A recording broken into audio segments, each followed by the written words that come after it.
About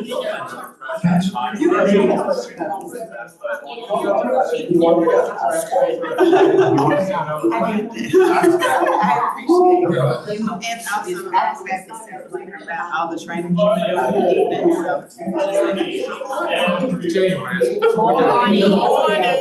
morning. Good morning.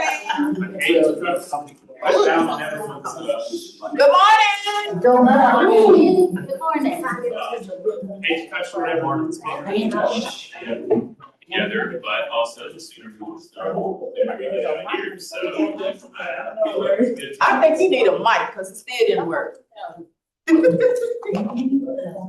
think you need a mic? Good morning. Good morning. In case you've forgotten who I am Matt Hine. I'm the Director of Economic Mobility here at United Way. And so we are super excited and super grateful for coming here today, whether it's your 40th year or your first year. We really appreciate you coming out. We appreciate your dedication to the program. And it's really because of you that this whole operation works and the whole operation runs so well. So some of this will be new, some of this will be bold for some people, but I do think it's always important to have the refresher, even if it's something you've heard again and again and again, or if it's your first time, this will be a lot of good new information. So we're going to start. As you can see, we are at Orion's beautiful facility. And so when we in September realized that IRS was not going to be issuing paper checks this year, reached out to several potential partners to try and figure out what are we going to do about it. It was around 15% of our clients who, if refunds, ask for paper checks. And so with that, Orion was by far the most responsive, and they've been a great partner. And so I'm going to bring them up to talk a little bit. We'll talk more later in the training about exactly on the ground what it's going to look like and what we're going to do. But I wanted to bring Orion up to talk about their side and their business. So this is Sinead. Hi, everybody. Good morning. I am Sinead Teichman. I am I'm over member experience here at Orion Financial. And so my role is to oversee our branch locations, where we have 10 in the Memphis area. We kind of follow the 240 loop a little bit, but we have a Carnival branch as well. And then we also have a location in Little Rock, which was part of a merger that we did in 2018. So is anybody here a member by any chance? Awesome. I actually had some members last time we talked about that was so cool. I've been a member since I was 16 because we used to be a teachers credit union. So my mom was a teacher in Memphis City Schools, and so she had her account with credit union. And then when I turned 16, I got my first job, and so she opened me an account. And I started working here in 2014. I started at our Raleigh location off of Covington Pike. And I pretty quickly went over to our Capon location, which is still our busiest and largest location. So we serve over 70,000 members of the Memphis community. Like I said, we started out as a teachers credit union. And just to kind of differentiate for you guys a little bit, credit union versus bank, I think my members know. But a credit union is a full service financial institution, right? Mortgage loans, auto loans, checking, savings services. The differentiation is that if you join our credit union as a member, if you open an account with us, we consider you a shareholder, all right? Which means that we have a mission. We are a not-for-profit. We have a mission to share our profits with our members. And the way that we do that is by paying high dividend rates on your deposits. And so just putting money back in your account. And then we also want to offer lower loan rates when you have to borrow money. And so credit unions are a very unique organism, I think. There are plenty of them in the United States, Navy Federal being one of the largest. And so, each credit union has a eligibility group. So for instance, Navy Federal serves our military, and then the family members of our service members. So Orion, again, starting as a teachers credit union. And we opened our doors to more individuals in 2008. and really redefined ourselves as more than just a future credit union so that we could really serve our community. And so we think that the alignment with United Way is just really incredible. We try to find organizations within our community that are there to serve. And I think that's what each of you does. And I love that. I love getting to know United Way better and learning more about your mission. We really fully focus on the underbanked here in this city. And that's part of our charter. We are CDFI certified. So basically we have a community development financial grant from the government that allows us to offer services in individuals who may otherwise not be eligible for bank accounts or for loans at other organizations. And so when I say underbanked, and I'm just going to kind of fire up a little bit of a visual here for you guys if that's okay. Step in front of. Do you just want me to open it up on like a separate window, or? I guess. Okay. Sorry, I didn't mean to like No, you're ruin good. your order here. But thank you so much. So when we talk about serving the underbanked, and why that's a problem, I think in the city and so many. What we're saying is that there are people in this community that have either fallen out of the system of being able to get a bank account, or perhaps through either, poor credit handling or things of that nature, they've been denied banking services. And I want to talk a little bit, because I think if you're working with an individual who functions with paper checks a lot and cash a lot, this could come up, right? And this is universal. This has nothing to do with just Orion Financial specifically, but when banks are looking at individuals who want to do deposits with them, we often share information with each other through a system that's basically like a credit report, okay? But it's sort of a credit report for your banking history. And unfortunately, individuals who may have gone negative at another bank or, had overdraft fees and never were able to repay those, often show up with, negative reporting on that shared information. And so there's a lot of financial institutions that will actually deny banking services to those individuals. Okay, so let's talk about that for just a second, because I just want to touch on this. I think it's very important. I've been negative in my bank account, and I have worked with hundreds of members who have gone negative in their bank accounts as well. And one of the things that really hurts an individual when they get to that place is if they have a direct deposit coming in from their employer, all of their money gets eaten up by that negative balance, right? And often that balance is through fees, overdraft fees. So you go negative, bam, you get a fee. You do another transaction, bam, you get a fee.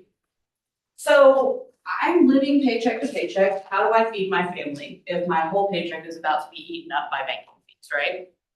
So I pull my money out and I open an account somewhere else.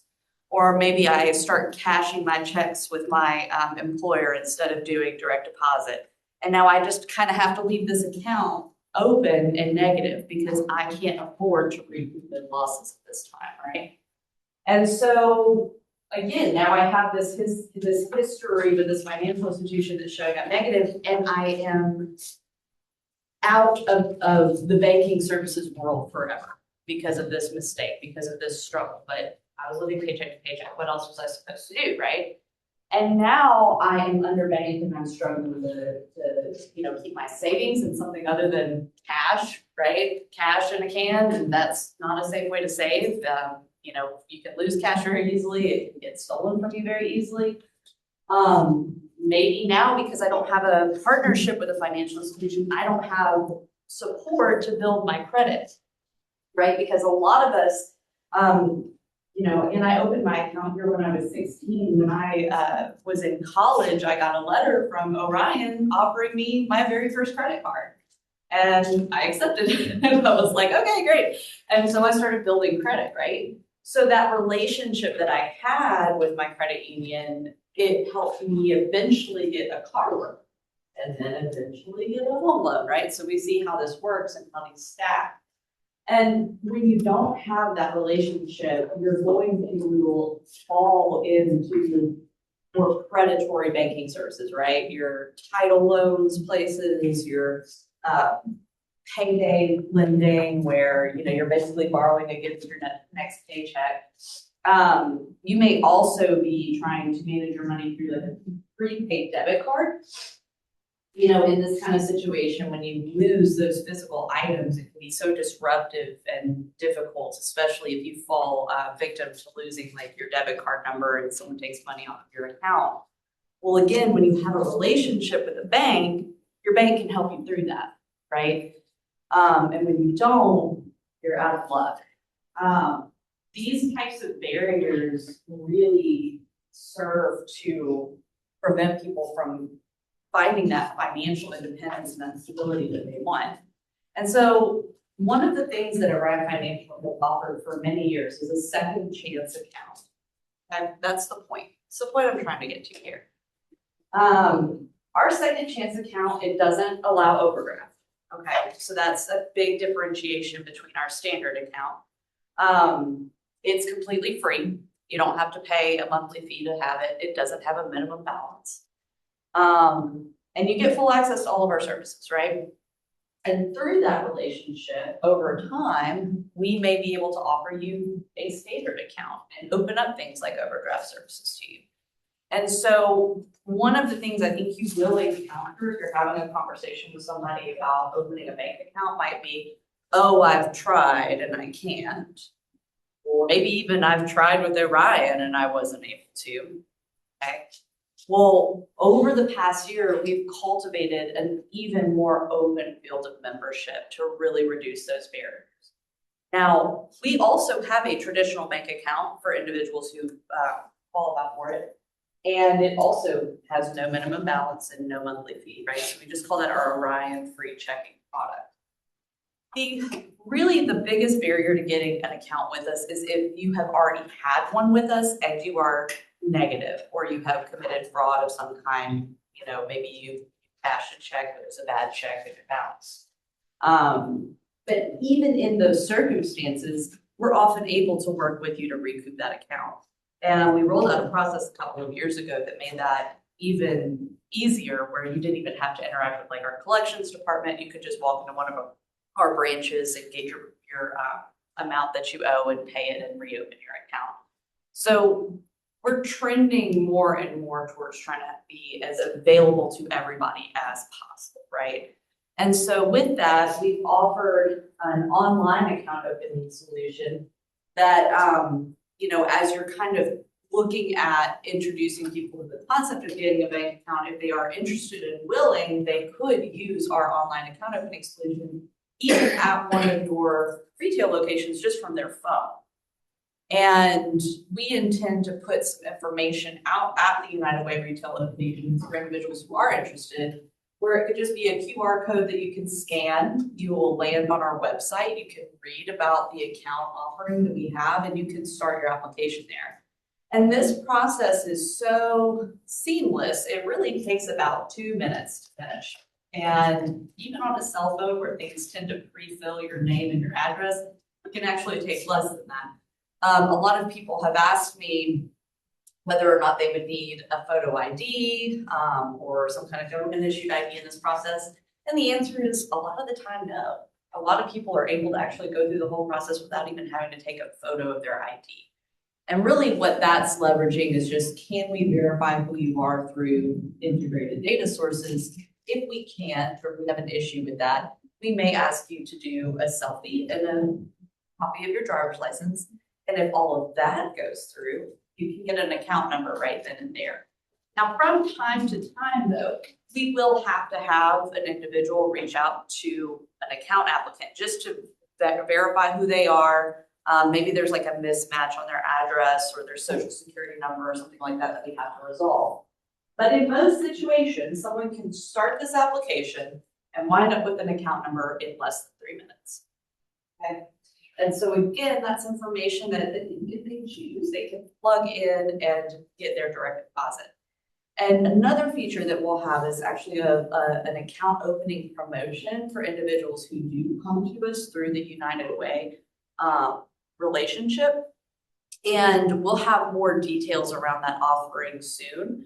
But one of the requirements of getting that promotional deposit will be having your tax return actually come into your Orion Financial account. Okay, they can order a debit card from the application. And basically, as soon as they're done getting their account number, they have access to our mobile app and digital banking services, and they can completely manage their account from there. We also have a system that allows them to, if they already have an account somewhere else, which again, they probably won't, right? Because we're talking about individuals who are getting the paper check. But if they did, and they had a direct deposit going into an alternative financial institution, within our system, they can actually switch that over to Orion, usually with no effort on their part except to tell us when they're. Okay, I just gave a lot of information, so I'm gonna take a little pause and just see, do y'all have questions? Because I am gonna show you what the process looks like and go into that a little bit more, but just kind of about what we do and how we do it. Is there any? Your handouts are not available at this time, is that correct? No, we haven't finalized those yet. We do expect them to be at your retail locations, though, once you do start your tax prep for 2025. Great question, thank you. I do wish I had one I could show you, but it'll be pretty straightforward. Yes. Anybody that comes in, anybody be denied? So the only reason that we may not be able to immediately open an account for somebody is that they have a negative history with us already. So like if they did have like maybe a what we call a charge-off account, like a negative account that was never paid back, or a repossessed vehicle or something of that nature, if we've experienced a loss. But honestly, in a lot of those situations, we actually have a means of working with them to get their account recovered. And that's when, we'll give them more information. Okay, do you owe us some money? How much it is? Would this be something you'd be willing to pay back to restore your status with us? So, they don't have a checking account, they open, if I have time, I help them open up this Orion online. So am I going to have access to their credit? I mean, not their credit, but their debit number, not the debit, I'm sorry, their routing and their checking account right there. Yes, But exactly. once they create their account, I think I'm not putting it on you Yeah. to create the account for them. It's a QR code that they'll have on a flyer that they can do themselves, and it should be easy.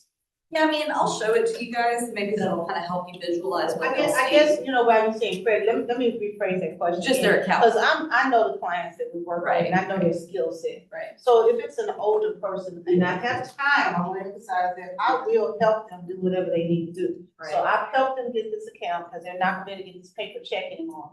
I guess my question is, am I going to be able to see their routing number Yes.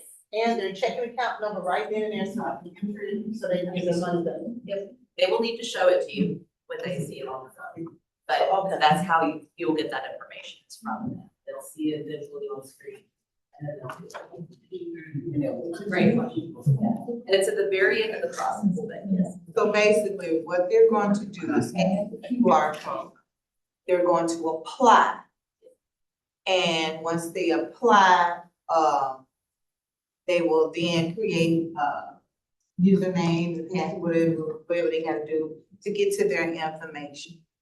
So that's such a great question. Let me show you guys what it looks Well, like, and then I'll talk about the question creation of the for- username and password. Because the population that we service is an elderly population, Right, and the majority of them don't have checking.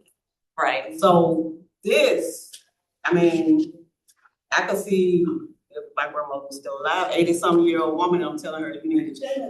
She can be like, baby, I ain't got time about that. So what are our alternatives to this? Because our senior population, I just don't think. I'll talk about it. Okay. I think we're gonna have to explain to them that the IRS has changed the law and that they're not gonna make.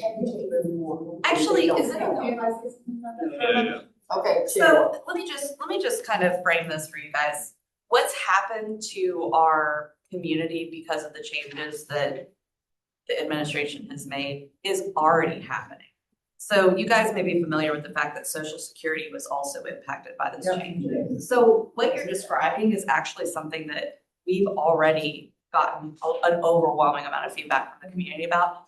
And honestly, I am about to show you an online process, but I know that there's individuals out there who are gonna struggle to complete tasks on their phone, okay? If they have the time and the ability to do so, they can call us and we can talk to them through the process if we're open. So we're open Monday through Friday, from 8 to 5 p.m. to open accounts. And then on Saturdays from 9 to 1, we can open accounts on Saturdays on the phone. Yes, and that is, again, that's one of those situations where as long as we can validate them remotely, then we don't have to get them to come up to a branch, like bring their ID or anything like that. But if it does get to a point where we're like, I'm sorry, we really are gonna have to get a copy of your government ID, they could visit one of our branch locations. Or if you're willing to help them with this, they could take a picture of it on their phone and email it to us. And that might be just something, you know, again, it's gonna depend on your person, right? Like I know my grandpa, he knows how to take pictures and text them, but that's about it. He's not gonna do much more than that with his cell phone. So, you know, it is what it is, but we want to try to offer alternatives to people where they need to be met. And again, unfortunately, just these changes we've seen that impact here. So we are trying to help, especially those senior citizens that need that extra assistance. I guess my say not so much to you, but can we put something out on United Way to let these folks know that you no longer have an option to take the check? Because West Memphis, Arkansas, is only 65% of people over there need to take the check. And I know it's been going on and on and on, but I think we really need to let these folks know they're not ready to get paid. Yeah, we told 211, and so I'm gonna push them to try and flag it with people. I mean, it's kind of wild, I think, how little media coverage there's been around this It's been a lot, topic, but you know but what? it's.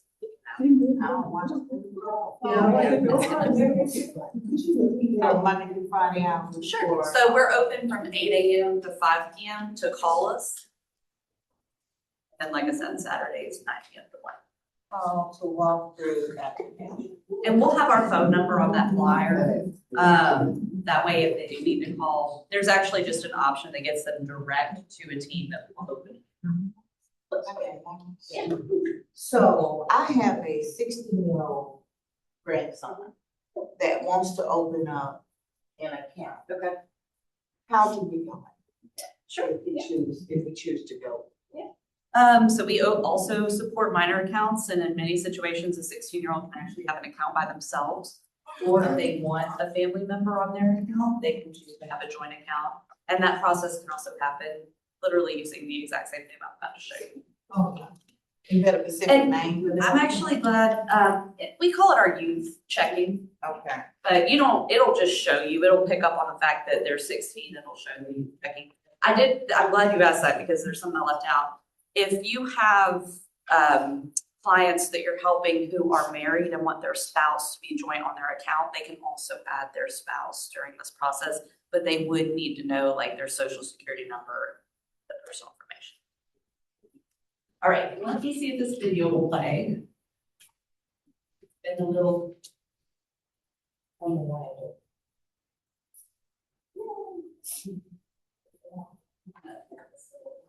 Okay, so I'm just gonna pause for just a second because that went kind of fast, but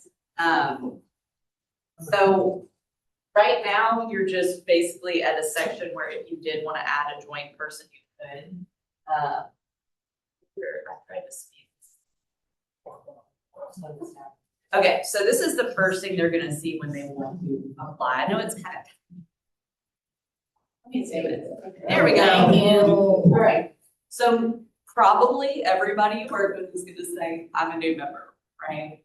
Again, we call them members because they join our credit union when they open an account, but that word is the same as customer. So I'm new to you, right? And let's see.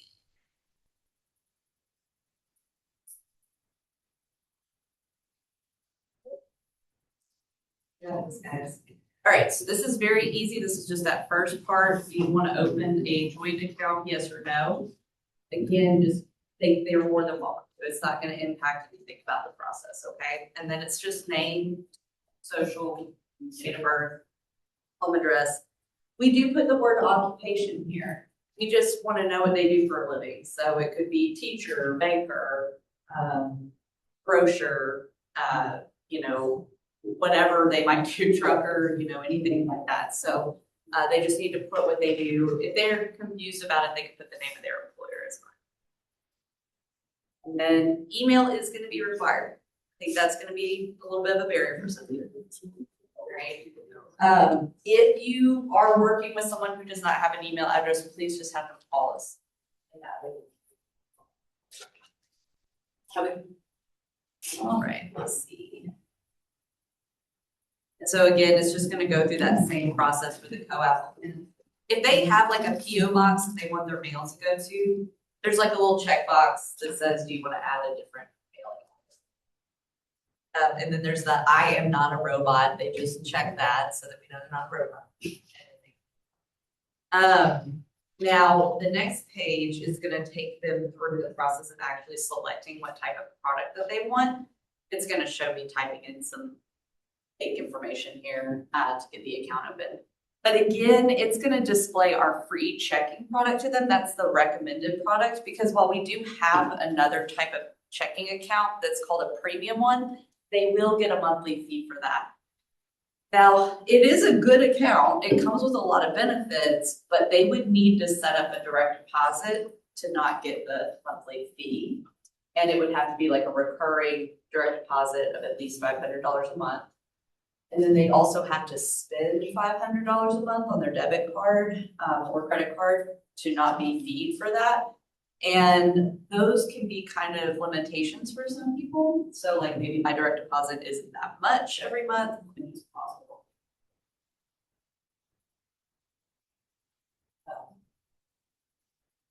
So the only workaround is if you don't have an email, it's fine. Yes, contact us by phone and we can finish the process.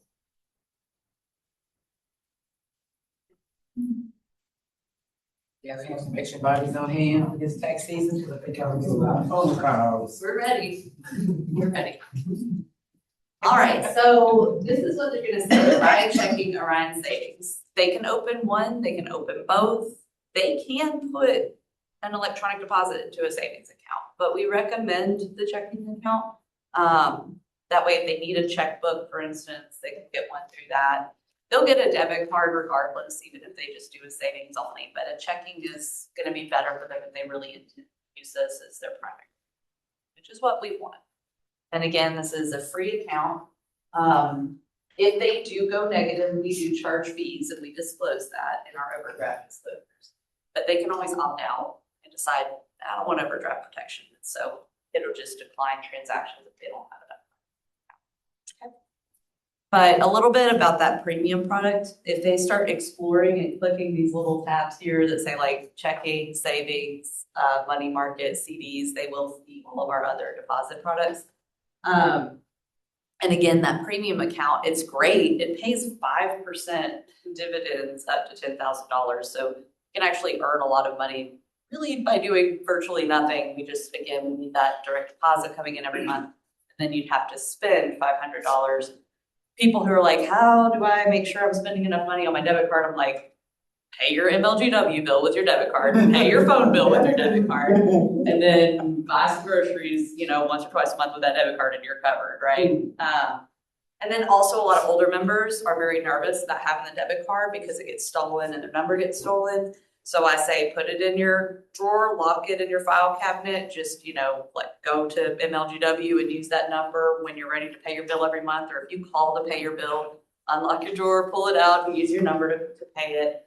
But they don't want to put it in their bill fold, you know, to say, so. Yeah, we actually do offer that. Yeah, so if they're savvy enough to get into our mobile app and lock that, they're more than welcome to. Pretty easy. And we try to make it easy, but y'all have been working with the elderly like my whole career, right? So like I do understand how they can be, and rightfully so, because they are preyed upon quite often. And very vulnerable to loss, and the technology side is confusing. My grandfather lives in Pensacola. I walk into his house, he says, "Hi," gives me a hug, and he says, "I need you to come look at the computer with me." And then that's basically our interaction until dinner is but I completely understand. All right. So this is just taking them through it. Like I said, they can explore, they don't have to, they can just click that Orion checking and hit the next button, and that's all they need to do. They just have to pick at least one thing to move forward. And this is where we're gonna ask them if they want to fund the account, okay? So my strong recommendation for your customers is to say, no, I do not want to fund my account. Because they would need to either link another bank, which they're probably not gonna have one, right? Or pay to fund it with a credit card or debit card, which again, they probably won't have. We do not require that they do any of these things. So they could simply select no and just keep going. So that's perfectly fine. And it's not gonna affect anything. It doesn't affect our decision. It doesn't affect functionality of their account at all. It's just us saying, if you wanna do this, you can. But, okay, so now they've picked the checking. Let me zoom in a little bit more here. And this is what I'm saying about overdraft. They don't have to opt in, right? They could just leave that untouched. They do want it, they just click the little button, it'll slide over, and then they can get it. But again, we do charge fees if they go in the negative. And so a lot of people who are nervous about that, I just say, just leave it turned off. You know, you will be declined if you try to swipe and spend money you don't have, but just leave it turned off. Don't worry about it. Okay. Thank you for being patient with my PowerPoint. All right, and then these are the disclosures they would see if they do.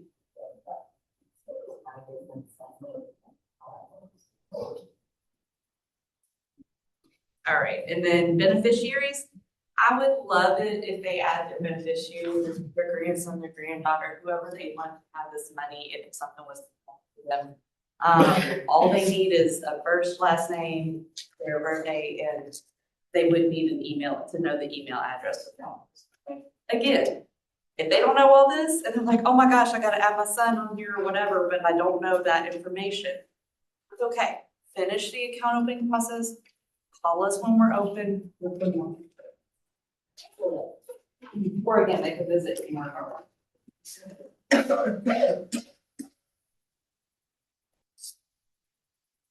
Okay, it kind of.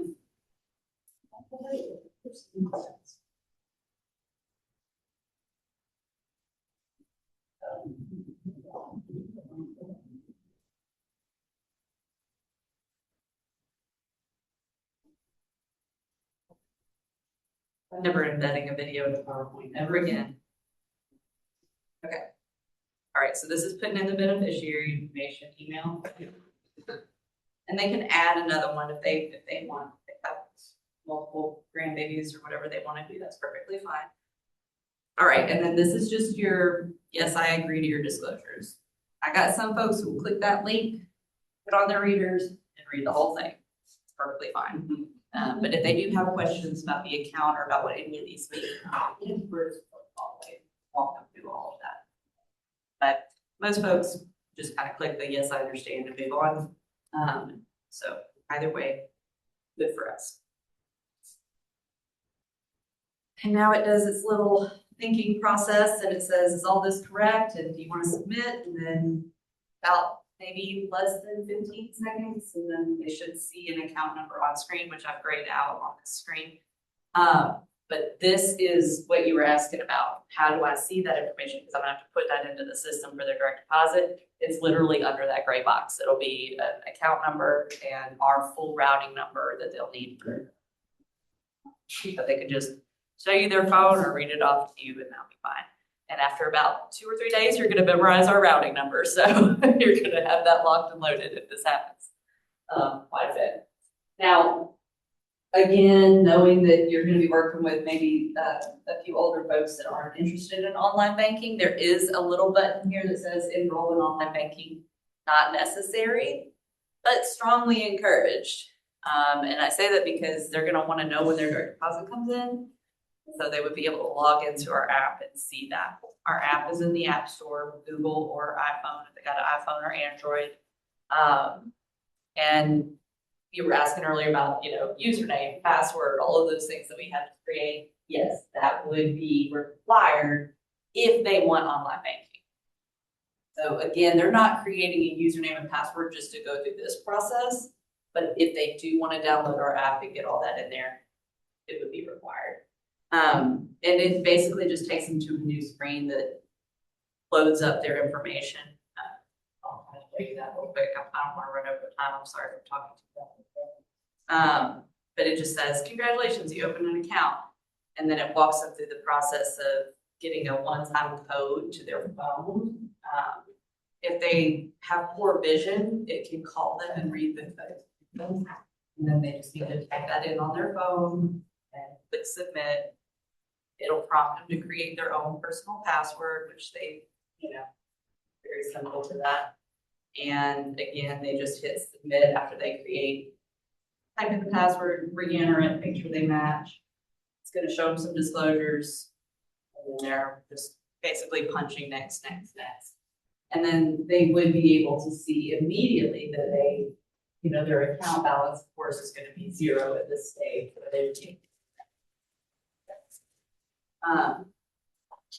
we support Face ID for people who don't want to remember a password. Or you could use you could set up a PIN, like a 4-digit PIN to log in every day. So yeah. One more question. If I have one of those, free flip phones, I didn't see an option on there for paper statement. So it's gonna be paper statements by default. Okay. They would have to go through the process of logging in and doing the online banking and then enrolling in electronic statements. But most of our older people are gonna want their paper statements. Those free flip phones don't do a lot of text. Yeah, I will say that if they don't end up enrolling in electronic statements eventually, it would charge them a fee. But we're gonna call them like the next business day after they open the account and just welcome them to the credit union, and we'll make sure that they know all that information. You'll get an alert that, you're not going to account. Yes, we will. We're gonna have it on our system showing it was through United Way. And again, part of that is because we're gonna do a promotional deposit for them once they open the account, so we wanna make sure. Just from a personal standpoint, how are you gonna know it's a United Way account? It's a great question. My coworkers asked me that question too. So that QR code they scanned is actually unique for you guys, just you guys. While we do offer online account opening at orionfcu.com, the one that y'all have is going to be for your customers. And so when they scan that QR code and click that link and go in, it notates it on the back end for us that it's. So we need to let them know that this information is being tracked. Because what we do with some crazy people, and I don't want back talking. Oh, I understand. I mean, and if they don't want to be tracked through the United Way link, that's not a big deal to us. It's just that they wouldn't be eligible for that promotional credit because we wouldn't know. So they're going to, you said they're going to get like $20 per open. Yeah, I think the amount we're pitching is $45, but again, it's gonna happen once they get their tax return actually credited to the account. We'll see that. So they have to use the QR code. I just want to ask, because I'm thinking about my clients. These are great questions. We're saying old people, but we got some young people that are, That are that, savvy. that are not computer savvy as well. And they come in with these With the little, flip phone. little pocket flip phones, and they don't have a camera access to do that. Exactly. And I'm not using and that's one reason, so I'm not using my personal phone, help with that now. When you say that. Well, I don't think you should or really need to. No, I mean, like I said, if they're having limitations on their end, I would recommend just having them give us a call. They'll still be eligible for the promotional credit if they identify themselves as a United Way customer. That's good to know. Sometimes, No, I get it, trust me. You know, I have to do it on my phone. Or I'm talking too much. I can stop. I can stop. But we actually went on site and did account opening for something called the Memphis Medical District Collaborative. And a lot of the young folks had like the prepaid phones, so they didn't have cameras. And they were also having trouble connecting to Wi-Fi. And so like sometimes you will hit these barriers. And again, that's where I'm just kind of like, just call us. Don't sit there fretting over the technology piece. We're here to help you buy on any normal business thing. I guess I'm looking at you guys. Are y'all gonna give us a phone? I'm over people that try to help folks out with these accounts. I mean, again, I don't think you really need to. I don't think it's necessary. I mean, Don't see me smiling with that question.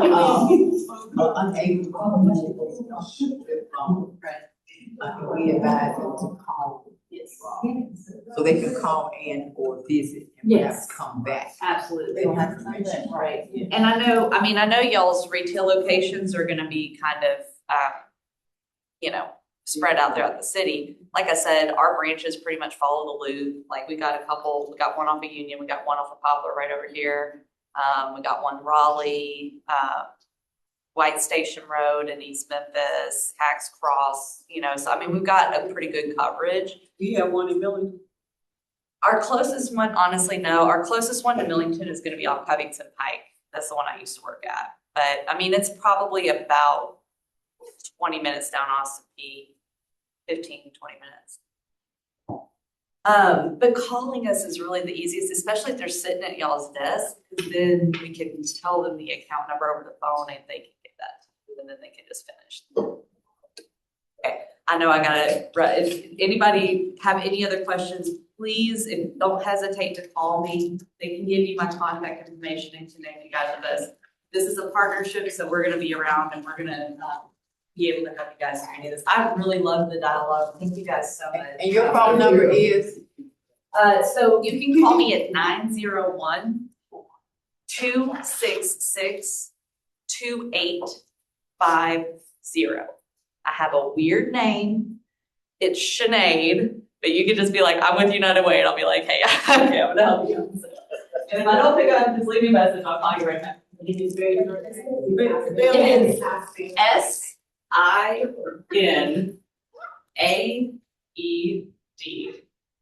Very unusual. That word first one that was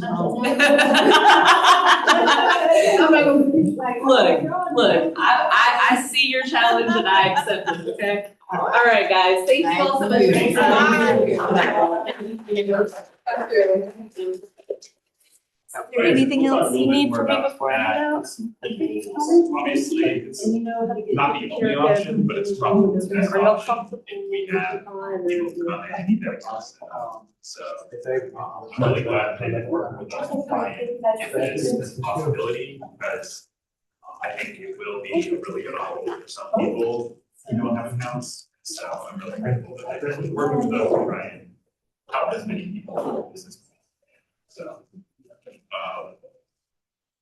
I will just dive right into what we're talking about.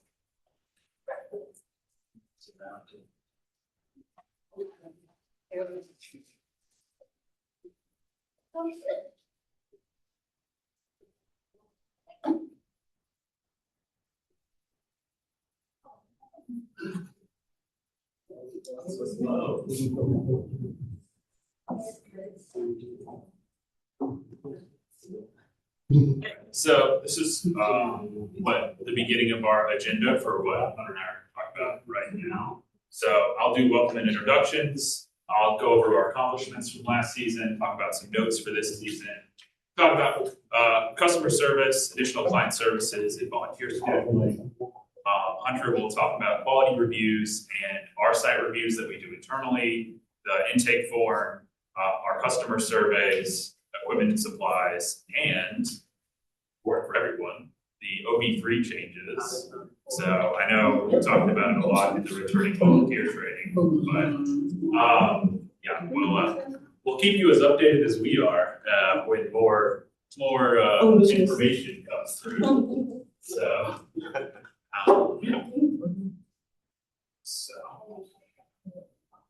I obviously am Matt Hine. I am the Director of Economic Mobility here at United Way, and you will contact me if you have any issues with external partners that we have, CASA, libraries, etc., Southland, any issues like that, contact me.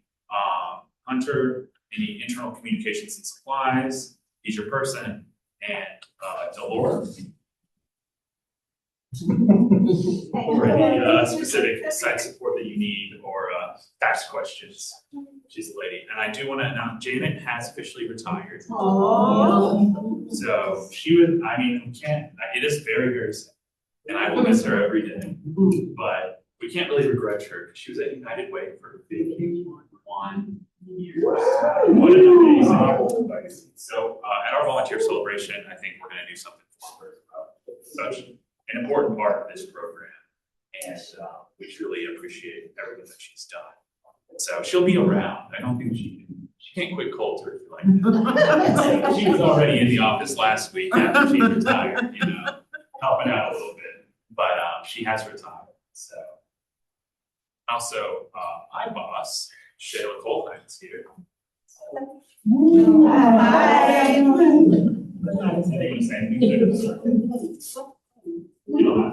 Thank you. I just want to say thank you everyone for being here on this great Saturday to get back to this wonderful community that we live in. That's it, man. Thank you.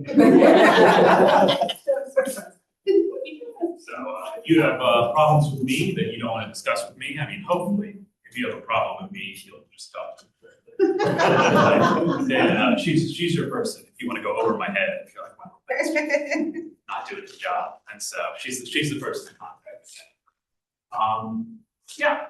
So, and our eligibility guideline this year is $70,000. Easy number to remember separately. So what we're going to do right now is welcome and introductions. So everyone's going to go around, say their name, what site they're associated with, and if you have a favorite client story, you can tell that from last year, or you can just talk about something great that happened to you this last year. So, like I said, my name is Matt. I'll start. I actually was a site coordinator 9 years ago. And came to back to United Way in VITA. This will be the 4th season for that. And so, and a good thing that happened to me this year was my best friend's getting married and asked me to be his best man. So that's happening. Hey everyone, I'm Hunter. Hey, I'm Hunter. I'm at pretty much all the sites. Favorite story from last year.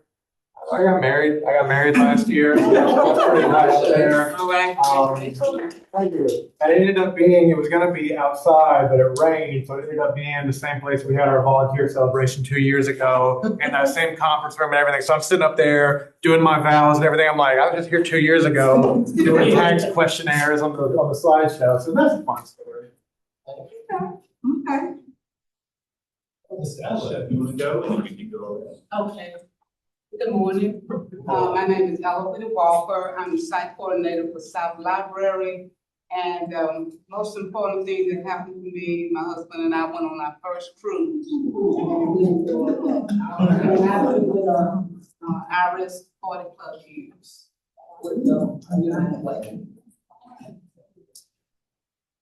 Good morning. I'm the first queen, as many of us said. Yes, you do. I'm the first queen. I am the first queen. I'm Gwen Walker. I am Shelby County Mobile 2. And I guess the fun thing is my husband retired and about to drive me crazy.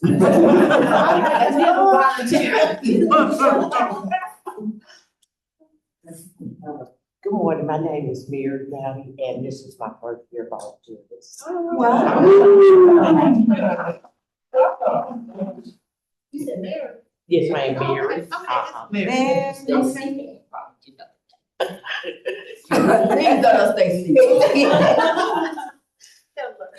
My name is Brenda Spraggins.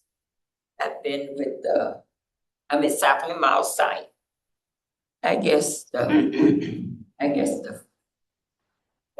major thing, we've been at Southland Mall since 2002, so we still at the same site.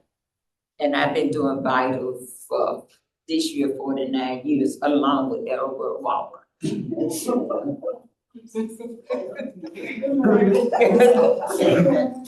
morning, my name is Joey. I'm not stating up. I know Mrs. Phillips got canes. My little funny story is I had just been dressing. I was sitting on the seat and put my bed and I stood up and I heard a little snap. I stood up and I've been that was in And I had a strain or sprained ligament. So tell y'all never when you get older, you stuff and stuff. I'm an assistant site coordinator in South Carolina, and I've been there even before this. All right. I'm gonna stand up.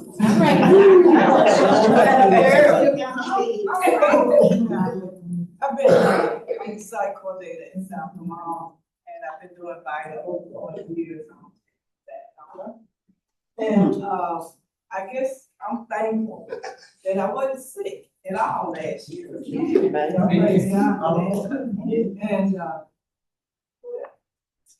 that's it. Read. Okay. Hi, my name is Sherry Claiborne. I'm mobile site for Millington this year.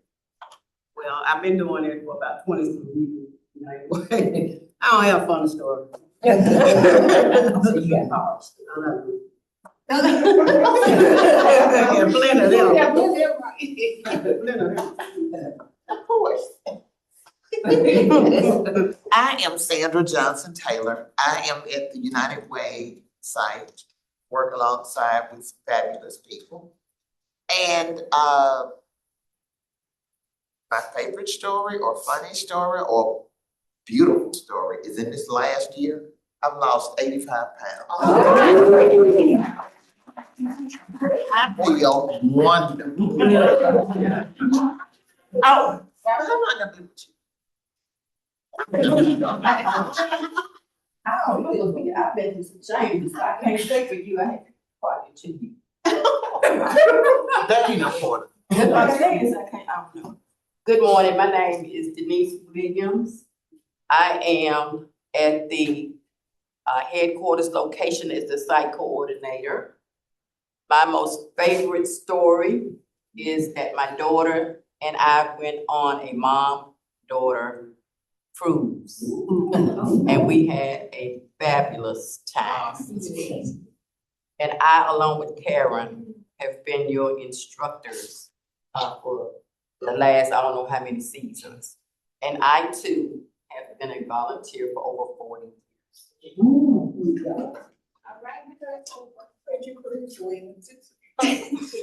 Oh, me, oh. Good morning.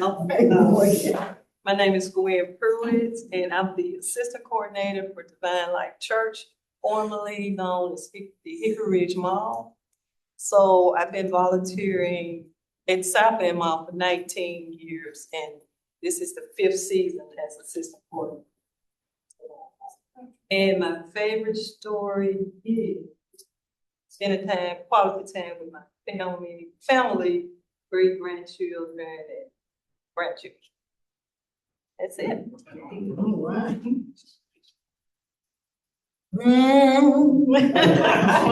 Hummingbirds. You know, the God, the head of my life. How y'all doing? Hi. Okay, my name is Felicia Stuckey. I am the site coordinator. I don't know what we call Hickory Hill formerly. Yeah. And now Divine Life Church. You know, we get around.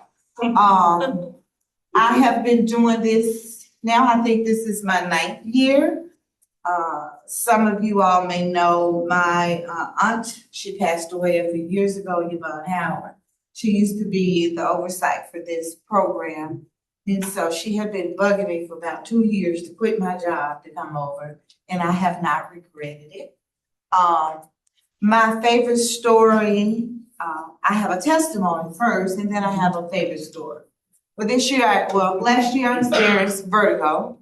For those who don't know, that is when you get really, really dizzy, you can fall out. So I was in the hospital for like 4 days, and we fought that, and everything's good. So, and I had my 7th grandbaby, which is, she's my 2nd granddaughter. So, and that's by my baby boy, my last child. We thought he was gonna forever be the favorite uncle, but boom, come Christmas, they surprised us. So she's 5 months now, so I'm excited about being granny again. All right, good morning, everyone. My name is Jack Simpson. I'm the site coordinator at the law school site. My favorite story is that I'm officially halfway done with law school. I'm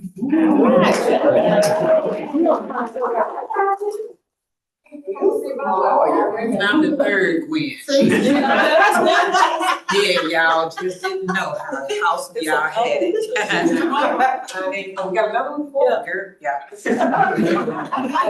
So my name is Jenny Barnes, and I'm at the Raleigh site, and this will be my 4th year. Actually, I started out with Sherry Mobile, and somehow or another, I ended up stationary. I haven't figured it out yet, but my favorite story from last year is, yeah, and Mildred worried the hell out of me. I'm sorry. Anyway, last year we had the Rose College student.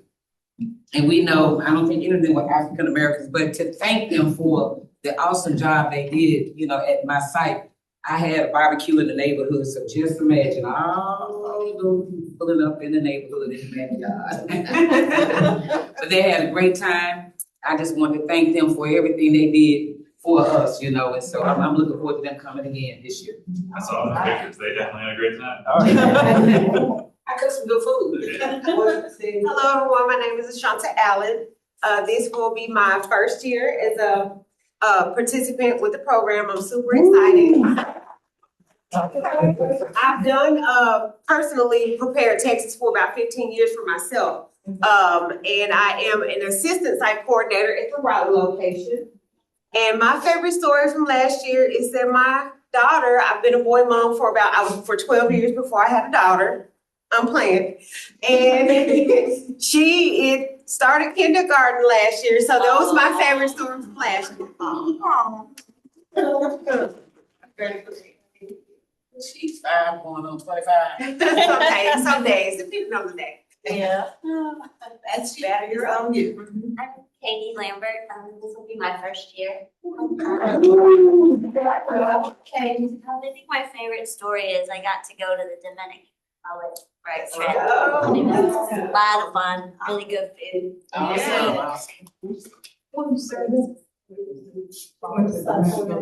What site? I don't know. TBD. Okay. Good morning, my name is Lisa Matthew. I am the site coordinator for the Oasis and Hope at Bickford Community Center. I've been there going on about 7 to 8 years. But before then, back in the 90s, I used to do the walk home, been back there, halfway all that, and I stopped on the job was to get to the IRS. But my favorite thing that happened last year was my daughter, my older daughter, got married, and we went to Ferrari, Mexico. And I don't remember anything. I don't remember anything. What's that?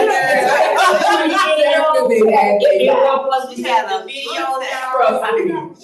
I can tell her time. She trying to keep up with the younger. Hello, good morning. My name is Michelle Boyd. I'm not Yes, I am. I've been there. I'm assistant site coordinator. I've been there for 7 years, I believe. And my favorite story will go all the way back to 2021 because I'm still happy Tony. My favorite story. Maybe the next 10 years I can do another one. But nice to be here, everybody. Nice to meet you. Yes. And I love you guys. Yes, thank you. You have a favorite story? Oh. I do, I really do. So I was formerly the director of Driving the Drink with United Way of the Mid-South, and last year we concluded the grant, and the grant we served over 8,000 people, only anticipated serving 7. We increased people's financial literacy, increased housing supports, employability, education specific to parenting skills, and we're also able to support eviction prevention and deal with some food insecurity. So really, really proud of that work.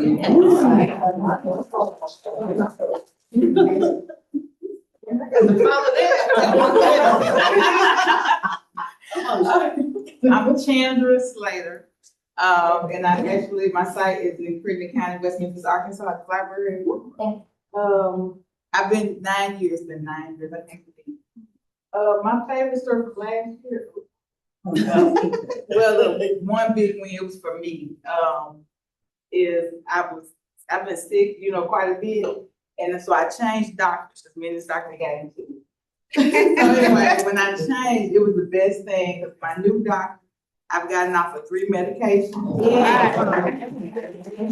I pay so much money now every month, and I'm doing much better. I tell you,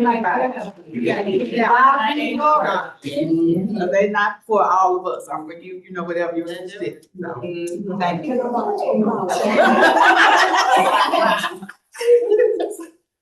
My name is Bernice Clark. I'm with Lisa Remote. Been here. I don't have the favorite story from last year, but I do have one that started this year. My great grand joined her a church. And she came home and said, "Grandma, I saw my seed." I said, "Okay." And her mama said, "Well, when she put her hand on," she said, I said, "You didn't take it down?" She said, "No, I couldn't take it down." Because the pastor told me, when the people put their hand up, she put her hand up. I said, "Okay, we're gonna help this baby sow her seed. How much is your seed?" She said, $320.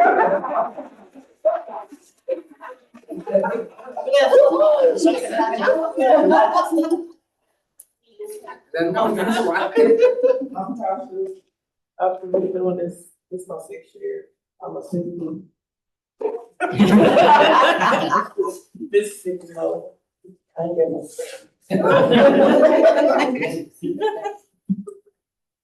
I'm DeAndrea Franklin. I'm at the Binghamton Development Corporation. And last year was our first year as a Vita site. My favorite story is actually a taxpayer story.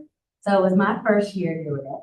I'm talking to a lady who has Social Security and she has her play money job and finds out she has to pay taxes. It wasn't fun. She was so mad at me, she wouldn't let me file her return. She couldn't get out the chair, but she wouldn't let me help her. She came back that Monday, gave me a hug, and said, "You really know what you're talking about." She knows that was my favorite story. She taxed me. They have somebody else do it again. Good morning, everyone. My name is William Sally. I am with the Binghamton Development Corporation. It is a pleasure seeing all of you again. This is my second year. I have, the only story I would have is I was terrified last year. And still I am this year. I don't do my own taxes. And all of a sudden, I'm commissioned to do it. So it's a pleasure being here and seeing all of you. But at the end, he was amazing. He said, "I can't believe I did it." I'm a tax person. Thank you for training. And Ms. Gwen trained me last year. You have favorite story? Okay, I'm Dolores. I've been around United Way for about 10 years. I was a coordinator for 5, and I've been working on the other side of the desk for 5. My favorite story is I'm here standing on my legs. I had a right knee replaced 3 months ago. God said I'm doing fine, and I'd like to thank Sandra and Denise for always encouraging me to get it done, do what you need to do. So I'm doing great. And it's a pleasure to work with all of you, and you will see me this tax year.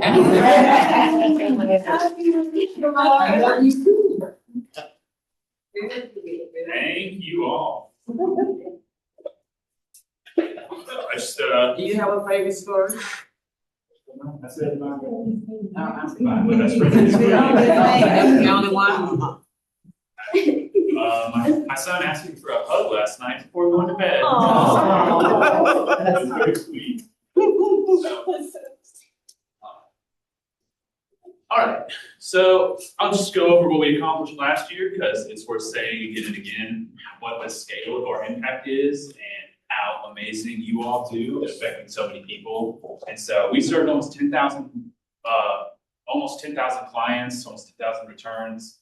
Count individuals, it was over 13,000 individuals in the area, which is really just amazing.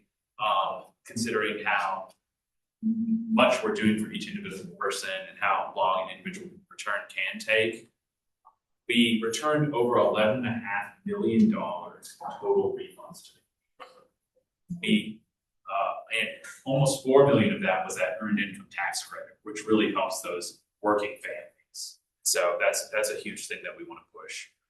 And we saved people over $2.5 million in preparation fees. That's money that people can spend on their light bill. People can spend, get gifts for their grandkids, you know. So that is huge, and that's because of the work that you all do.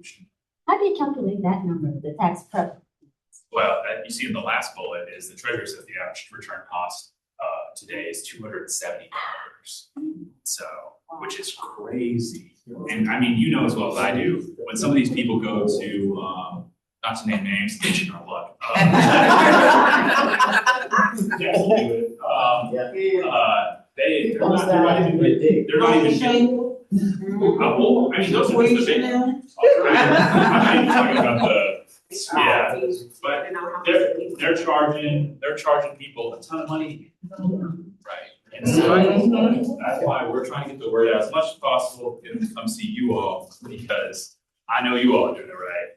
And I trust you and the community trusts you. Like I said, 99% client satisfaction. For the amount of people that we see, we get so little complaints. We don't get 0 complaints, but we get so little complaints. And that's because of the attitude that y'all have, the spirit that y'all have, working with these people. To have that for tax preparation is great, because people, like Dee was just saying, people can really get, because this is their money we're talking about, and we're handling. And so to have those kinds of statistics, it's really a credit to you and the work.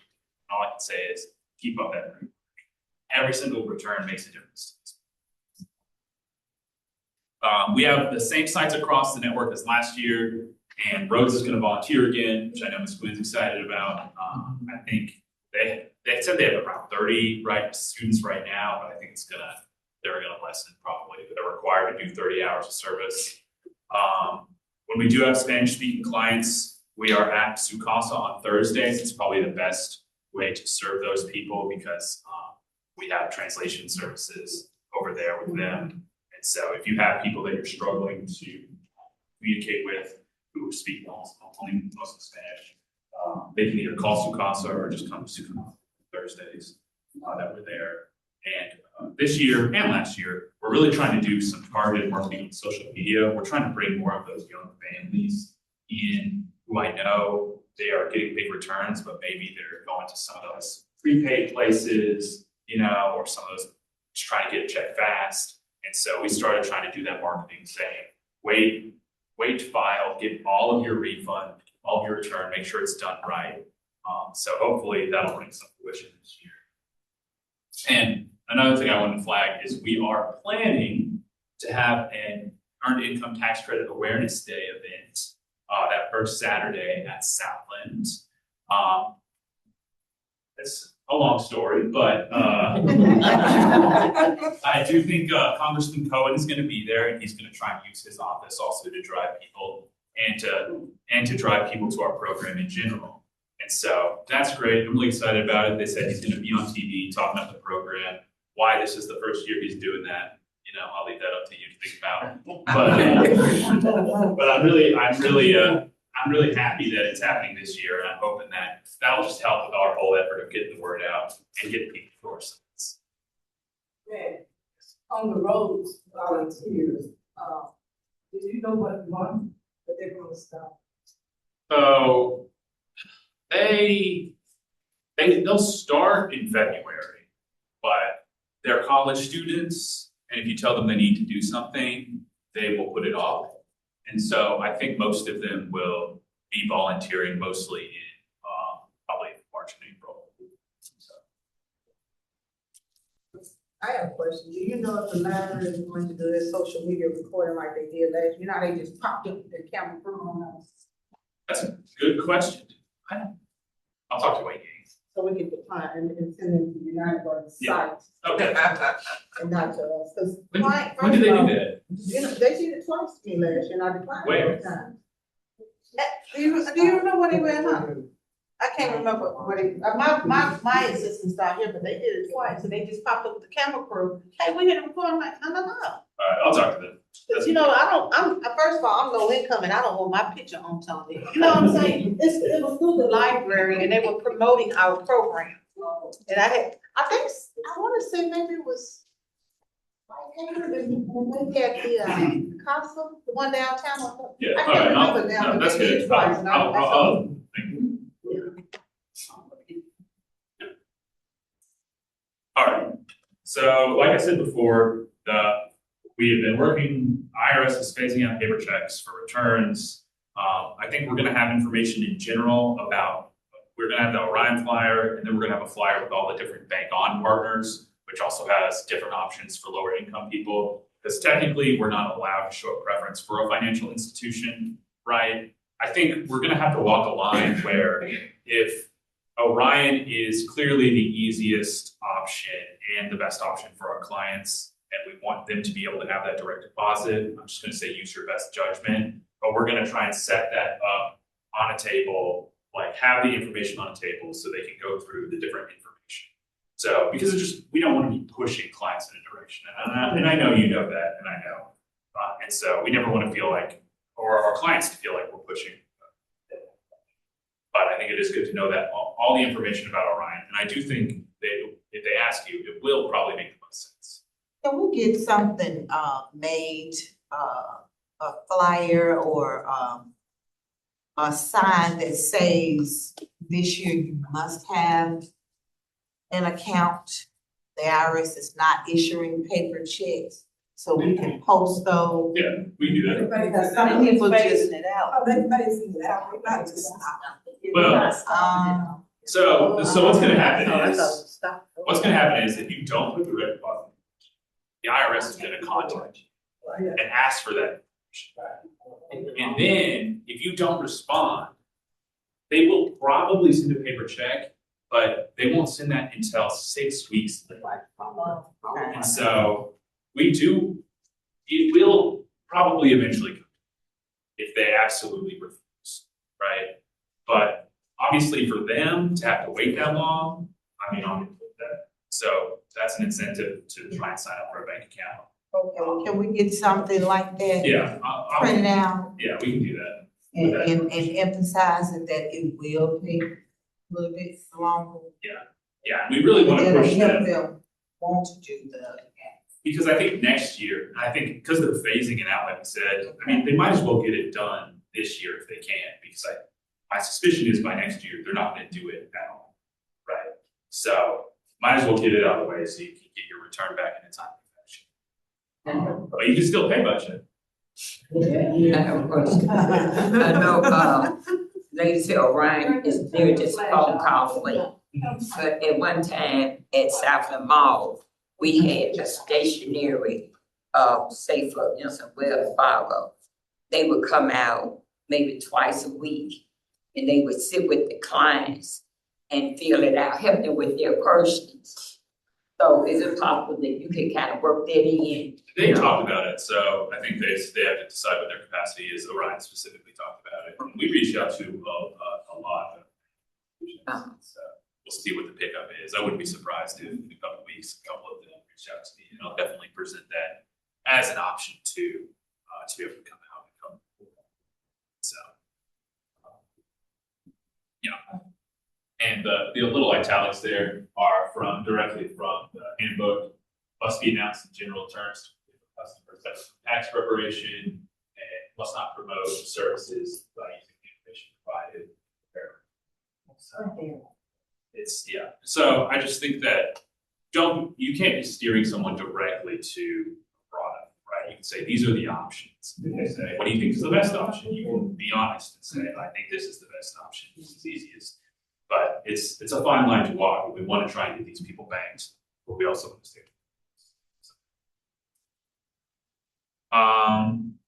Like I was saying before, you guys are great. So with cultural competence. So I mean, it's just if somebody comes in, respect them, respect their situation. Respect that there's a lot of diverse people in Memphis, right? But you guys do a great job of that, and you're one of the biggest representations of the United Way in this community. And so when thousands of people across our region think about United Way, they think of you guys. You're representing United Way, and I'm really proud of that because I know you guys do a great job of that. So basically, keep up the great work. So like I said, customer service, great results. We continue to build lasting relationships with people. I think over 90%, 85 to 90% of our customers are returning customers every year because people know you, they trust you, and they love you. So I appreciate that. I did make these right to refuse service posters that we'll distribute again, just because I know there have been some issues with some rowdy clients, and it's easy to, in this way, you have something written down, something laminated, you can point to and say, if you're being disruptive or inappropriate, or if you don't meet the guidelines, or if you don't have the documentation, or if the VITA program just doesn't do the scope. This is it. And like I always say, you can always refer those people to me or Hunter at our office. Give them our phone number, right? And say, hey, if you have an issue, call us. And people do call us. It's not a lot because people don't usually want to take that next step. But they can definitely call us. We'll tell them the same thing, go back to it. That right to refuse service, can you make it in a nice bold color of green or red? Not red, not the color red, because that's already in sight.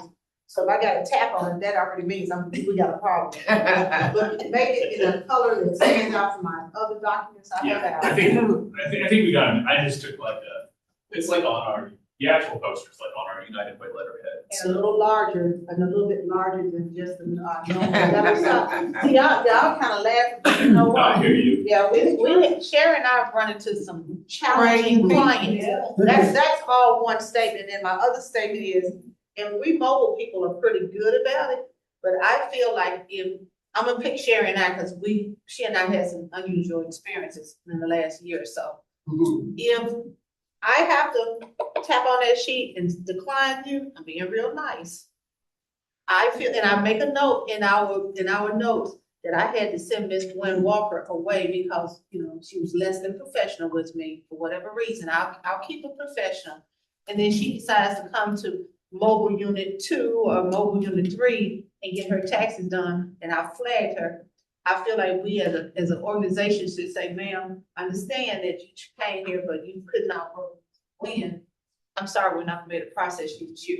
If we can get that statement out, guess what? I'm acting like I got some sense next year. And everybody else, but if I had to flag this client for whatever reason, and then they come back into my unit, because I'll call Sharon and be like, hey, blah, blah, blah. Ma'am, I'm sorry, but Miss Sherry already told you that you were exceeding our limits or whatever the case was. I'm not gonna be able to service you. They calm down next year. But if they know they can act an ugly person with you next, and then turn around and I do their taxes for free, then they gonna clown with you again next year. And we've experienced that too, y'all. That's why I'm saying it. You know, we just gotta be a united front. Now, if we just got bad chemistry, I'm probably not gonna put that in there. But if I went through the trouble as the site coordinator and wrote a note that Sherry Claiborne can't do, I can't fool with her next year, or I can't fool. I feel like she's lost her free tax service experience, and you shouldn't be able to go to South End Mall and get them done. Because now you're condoning my bad behavior. So I don't know. She might have bad experience with you. It goes to another side, and it might not. That's what I'm saying though. If I, as the site coordinator, wrote in there, the Gwen Walker showed her tail, and I'm gonna put in there, and I mean, say what she did, you know, and then this is during this tax season. You should not be allowed to come into United Way at another location and get your taxes done free. If I had to decline and ask you to leave because you were disruptive. Let's say I've got 20 people. I'm a mobile unit. I've got 20 people. And I'm doing the taxes, and I come in the office and I'm like, hey, how long is it gonna take? I got other stuff to do. You're taking too long. I mean, and this has happened, y'all. Okay, ma'am, I understand, but while I'm stopping with you, that's delaying me getting through with this young lady. And I mean, there's someone sitting here and I'm standing over you like, then I've got to go out to the library, because we're at the library, and I got to go out to the library and I got to tell her, which is the security guard, hey, I'm gonna need you to come in here and help me get her out of my office. I don't feel like she should have an opportunity. In that case, she probably should be banned from United Way, period. But we've had those experiences, and then they go somewhere else, and now they get their taxes done. I don't think they should have an option. To be honest, that's likely. But that's what I'm saying, and if they act like that, guess what? Then you go get your number back, Joe, and pay your $250. I think, Gwen, I hear what you're saying. I think we'll talk about it and see what policy we want to set about it. Because I think it is a hard decision point where I think there is a level of behavior that we would want to warn on the select coordinators and say, this person was absolutely disruptive, right?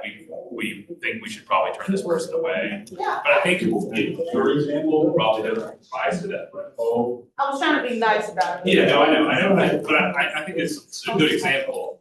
I'm saying that probably doesn't rise to that threshold where I've banned all the sites.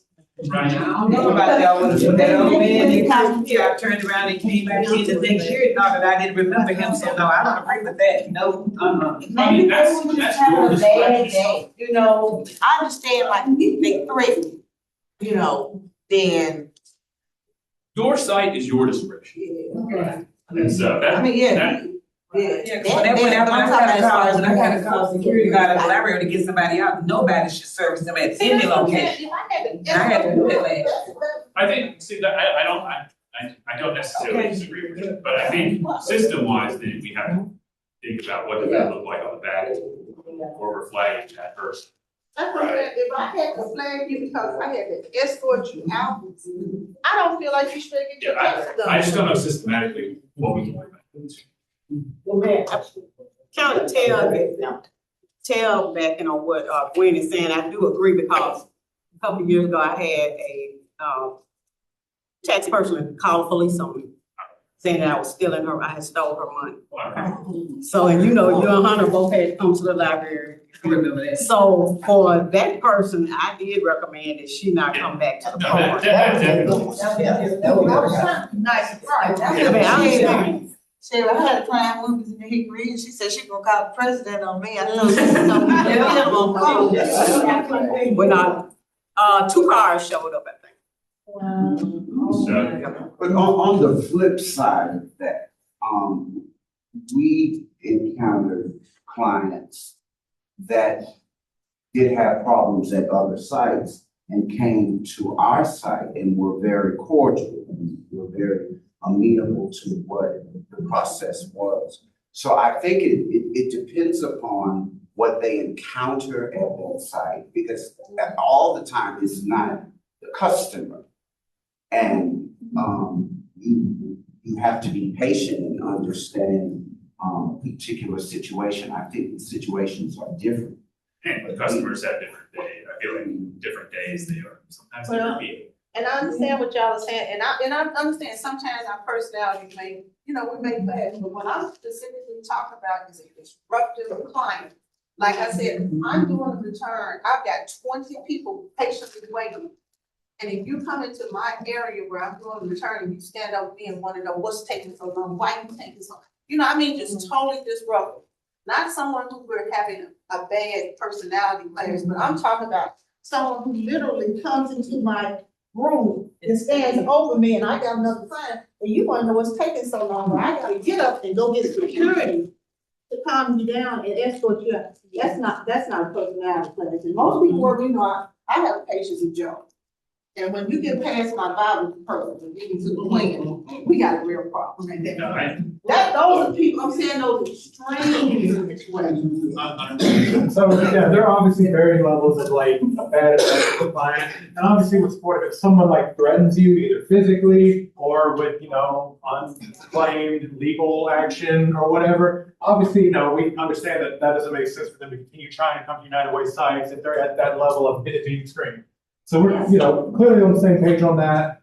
The issue is implementation. We have to figure out a way to do that because that's not something we can automatically put in TaxSlayer to and a social security number. So it would need to look like something like a regular email chain or a shared spreadsheet where y'all can like add that. But that would be something that would need to be reviewed like on a daily basis, and then that information distributed to your volunteers. So this isn't like a quick fix thing. We're happy to implement something like that, but that's gonna have to be something that's thought out because it's something that's gonna require everyone to be daily and regularly involved. Right. I think that this is more of an issue than anything, it's implementation. It may be like, maybe y'all are trying to figure out how to do that, like create, just to be fair, and that'll cover like good day, bad day, or, you know, confrontation with this person versus this person, a 2 or 3 strike system for the client, you know? Well, yeah, I think this is a good, important discussion to have. And I think we, one, have to figure out what we want to set the policy line to be. Right. And 2, how it would look on the back end, that everyone would have that information, because it's a little more complicated. Right. And so we will take this back and try and think of a solution. But I'm glad you brought it up, it's a good discussion. But we'll move on from this discussion. Thank you. Briefly, my free taxes. So if you have people who come in over the income limit, but want to use a free tax service, they can self-prepare their own taxes on My Free Taxes if they have an income of 89,000 or below. It's free online tax preparation to every house with a simple return, and so I think this is underutilized, honestly. And so if people do want to kind of do it themselves as well, you can refer them to this solution. So. Is there something like that for businesses as well? My Free Taxes that you know of? Not that I know of, but I'll look into it. It's a good question. Last thing I'm going to talk about is volunteer scheduling and sign-in. I think we're doing much better than we were when I first came here, partly because it is on the laptops already. But just be sure when volunteers come in, make sure that you have a schedule of when they're coming in. And like I said, it should be on their laptops. Make sure that volunteers are submitting their timesheets. And then you do as well. Because we need that reporting for the IRS. They ask us about it all the time. What the volunteer numbers are, what the volunteer hours are, all that stuff. So that's almost that's just part of it.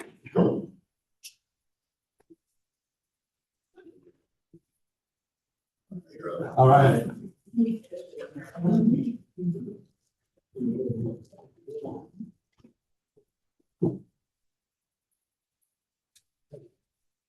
All right, so I'm going to talk about quality review really quickly. So as you all know, quality review is something that we have to do. The return is accurate based on the information from the intake sheet, supporting documentation, and the conversation with the taxpayer. We always conduct a quality review of every return prepared. We utilize the peer-to-peer quality review. Self-review is never allowable. It always has to have 2 sets of eyes on everything on the return. So if someone pops in and adds another form, make sure you get another person to come in and look at that. Just everything typed into the return, 2 sets of eyes on it before that. The quality review takes place after the return is prepared, before the taxpayer signs the return. The quality review is for the return. We want to do that with the taxpayer. They need to be engaged and involved in that process. The conversations with them, making sure that everything is correct, and also explaining, their rights and their liability when they do sign that return after the quality. The taxpayer must be available to explain any discrepancies the quality reviewer may discover. So another way of saying, they need to be there. Quality review should be happening after the taxpayer has left. The quality review should be during the preparation, or immediately after the preparation while the taxpayer is still on site. The quality review process must include 4 critical actions: engaging the taxpayer in that process, using the quality review checklist in publication 4012 during every review. If y'all have done this multiple years, you probably already have that checklist, just as a habit at this point. For all the new people, that checklist is in the Pub 4012. The third component is comparing all information provided by the taxpayer on their intake interview form, the supporting documents, and comparing that against the completed tax return, make sure everything matches up. Just because we type in however millions of numbers across, we serve about 10,000 people. type in however many millions of numbers, you can occasionally type in the wrong number. That's just part of it. We're not saying everyone's making mistakes or saying that part of, human, if you type a million numbers, you're probably gonna hit a 4 instead of 3 every now and again, and that's where you do quality review, just double check everything, make sure it is on the form. And lastly, if necessary, using the reference materials to verify the tax law determinations are correct. So just checking everything with the materials, making sure everything was done correctly, within scope, and that all the volunteers who worked with that return did the topics that were within their scope of service. Most of our volunteers should be advanced, so that should be pretty straightforward, but if you have any basic volunteers at your site, that's something to keep in mind as well. The importance of quality reviewing is to ensure that the return is prepared correctly by catching any errors before they become a problem for either the VITA site or the taxpayer. This is really helpful.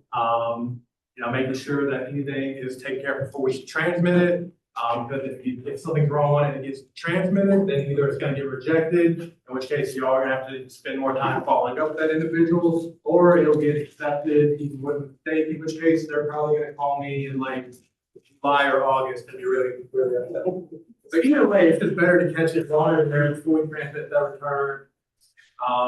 Another reason why it's important is we want to make sure that our sites remain compliant with the 10 quality site requirements. One of those site requirements being that we are performing quality reviews on every return. We want to make sure that the return is prepared within the scope of VITA and within the appropriate volunteer training certification, so that we're staying under that $70,000 income threshold, and that we are doing only tax topics that fall within our certification levels. We want to make sure the taxpayer is involved in the process, and we want to mentor and help the volunteer preparing while conducting the quality review. So especially if you have new volunteers doing a quality review with them still there after they put it in, that's really helpful. One, because if you're new and you're typing in taxes for the first time, it's really nervous. You feel like, I know when I was doing it, I was like, oh no, if I make one mistake, I'm going to bankrupt this family. And that's a lot of pressure. And after you do it well, that's not the case. But explaining to them and showing them how we have a quality review process where it's never just on you. We have 2 sets of eyes on everything, and we have steps in place to catch errors. It goes a long way in encouraging our new volunteers. We definitely want to make sure we're doing that. All right, so talking about site reviews and visits, y'all know that we conduct site reviews, and the IRS will occasionally conduct site reviews as well. They're going to this year. They're going to? Yeah. All right. They're gonna be back out, and we always get, because we're just one of the largest coalitions, we always get secret shops. So we always pass, but doesn't mean to not be on your day. All right. Yeah, even in the nonprofit world, we get secret shoppers. So that's still fun. But fortunately, everything they look for in their reviews, they provide to us on the 6729D, the site review sheet, which we'll take a look at. So, and all of those things are really just like, are you doing everything that we've been training you to do? That's within our rules and compliance that we have to do. So we just need to make sure we're following the quality site requirements and the volunteer standards of conduct, that we're monitoring site operations and identifying any trends, if there's anything that needs to be corrected, or anything that starts to look like it might be in a gray area in terms of our quality site requirements and volunteer standards of conduct. Just staying vigilant, pretty much, just making sure we're doing what we're supposed to be doing and staying in compliance.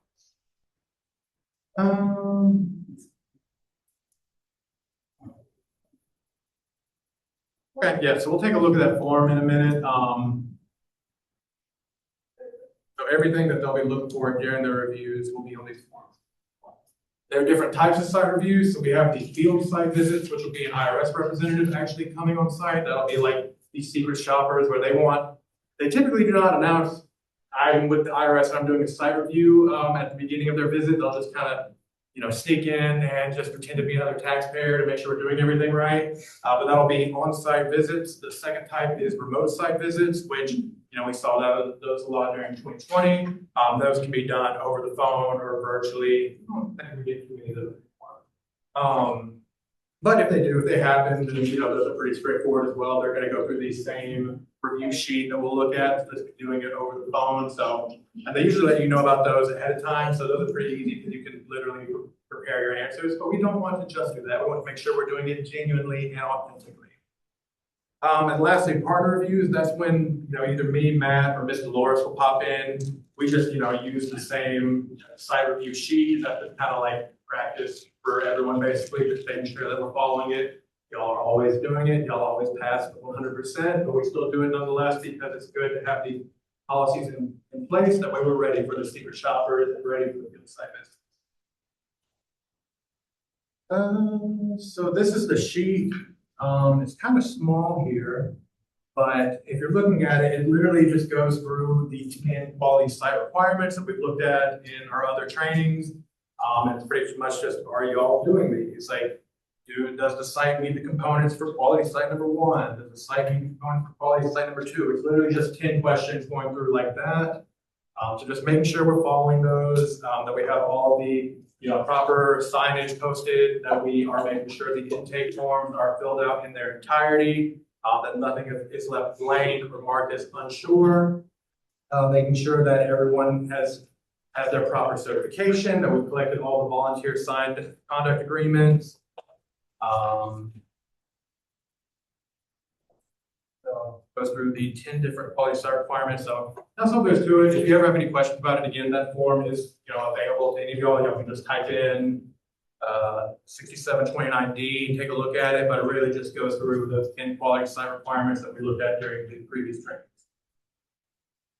This is the intake form. So again, just making sure that after we receive this from a taxpayer, that we do a thorough interview process to go through this with them, to correct anything that might be left, uncertain, anything that was left blank or marked as unsure, making sure we're going through it. Even if, taxpayers think that's tedious and don't want to do that, we have to do that. That's part of the process, and that's how we make sure that everything we're doing is complete and thorough, and that they don't come back to us 3 weeks later after it's been transmitted and accepted and in the IRS's hands saying, hey, I forgot I got cash tips I need to put on that. Well, now that's a much longer process. So instead, we go through everything on this form to make sure we catch everything when they are on site with us and before we transmit the returns to the IRS. So as you can see, the form is largely the same as last year. I'm going to go through income, ask about various types of income they may have received throughout the year. Same as last year, the taxpayers will complete the side on the left, and the certified volunteer will complete the grayed out side on the right as we go through it during the interview process. It'll ask about different expenses and tax-related events, and also just any life events and optional information as well that is part of the end of the return survey and tax. The II form, I call it the II form for intake interview, but the 13614C is also great for just jotting notes down, especially if there's something, say you're an initial preparer on a return, you're the one doing the initial input, but there's something that's tricky or something worth mentioning to the person who's going to be doing the quality review. I just fill up that back page half the time if there's something like that I need to write down. That way, whoever's working on it after me and who's going to be finalizing the return and transmitting it has all the information that they need in case there's anything that might be left out otherwise. And also the last page of the II form has those consent to disclose signatures on the form.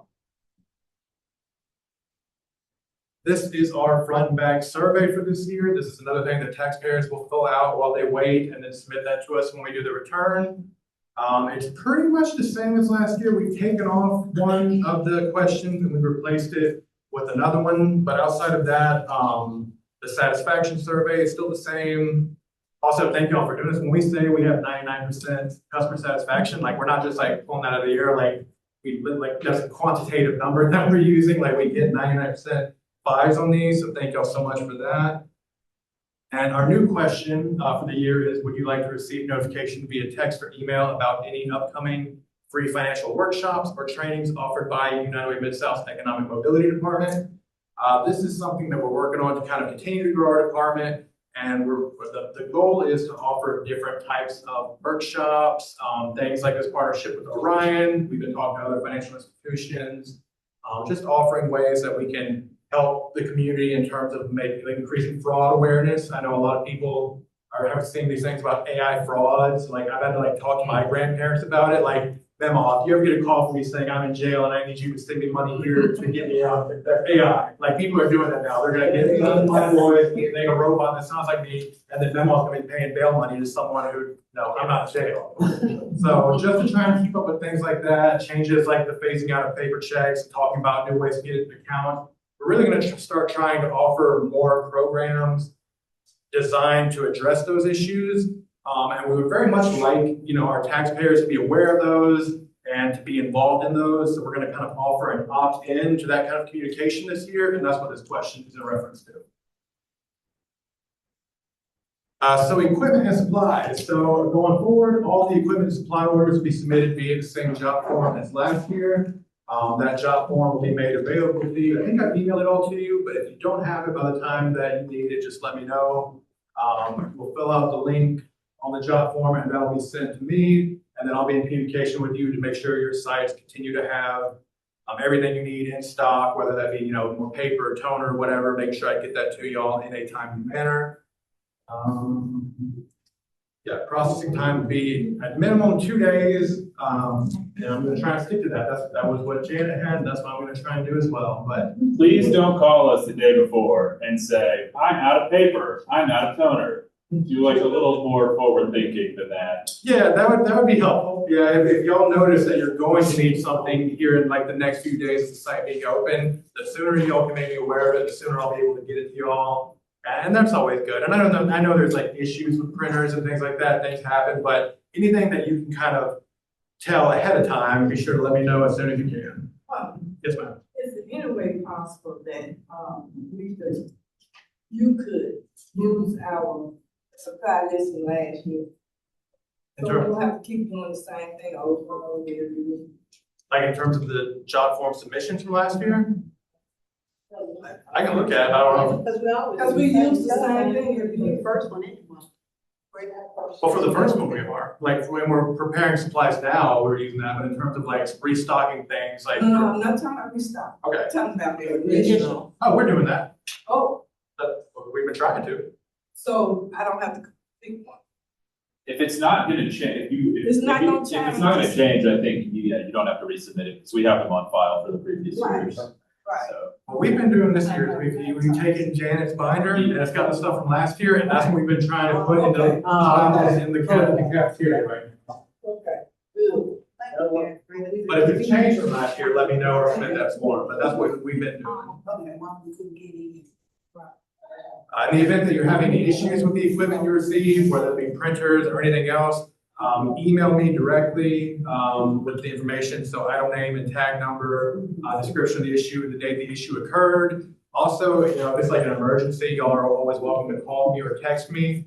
But just in case y'all are not aware of this, I'm sure you are, but we get a lot of taxpayer calls during this time of the year. So often if I'm getting a call, I might not get the call immediately because I might be on another call. I usually respond really, really quickly to text if y'all can text me, but if y'all call me, I'll get back to you as soon as I can, or email as well.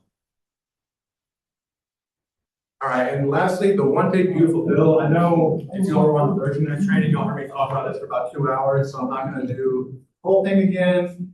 It's just a quick reminder, y'all should have heard more about this either from LaQuisha in the new training or from me in the returning training.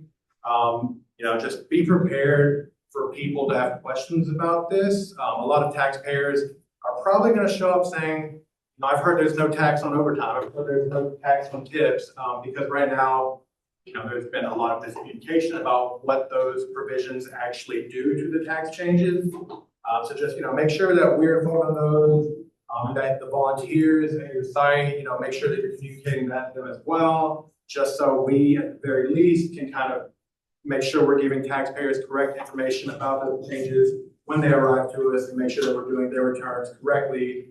If we ever come into any of those issues like the new deduction for seniors, no tax on tips, no tax on overtime, no tax on car loan interest, and then those other changes that we discussed. Can we get a printout to post the? Of like the stuff we looked up, the new things. Sure, I mean, we have that stuff in the form that I can be sure y'all have. And No, I'm saying clients, just to see stuff like this. Oh, like, just like clarifying it. Yeah, just saying that, and then we can explain what that is. Yeah, I mean, we can have whatever printouts y'all want. And We'll they decide, had to yeah. put a new one from that column. No, I'm about 5-6 years ago. What's that? New column. New car. Oh, yeah, that's about 2025. Oh. Yeah, no, just email me about that, we can work on whatever signage y'all think would be helpful. And the last thing, like Matt said, you know, like, we really want to be pushing, or not pushing, we really want to be encouraging people to direct deposit this year, just because we are anticipating significant delays with paper checks. There's still, you know, a lot of like kind of mixed communication about what will actually happen, but like Matt said, that's the most recent thing that we have to work with, is that the IRS will send them a letter saying we need direct deposit information, or we need like an exception code, and they'll have to send a letter back to respond to that. If they don't do that, then it's gonna be a 6-week minimum before they get their paper check. So at the very least, informing people of this, letting them know that there's gonna be significant delays. Because if not, they're gonna be calling you on week 3, week 4, you know, so make sure you let them know, like, hey, we really encourage you to use a direct deposit. That is absolutely not an option for you. You should not expect your refund for a minimum of 6 weeks. Any questions?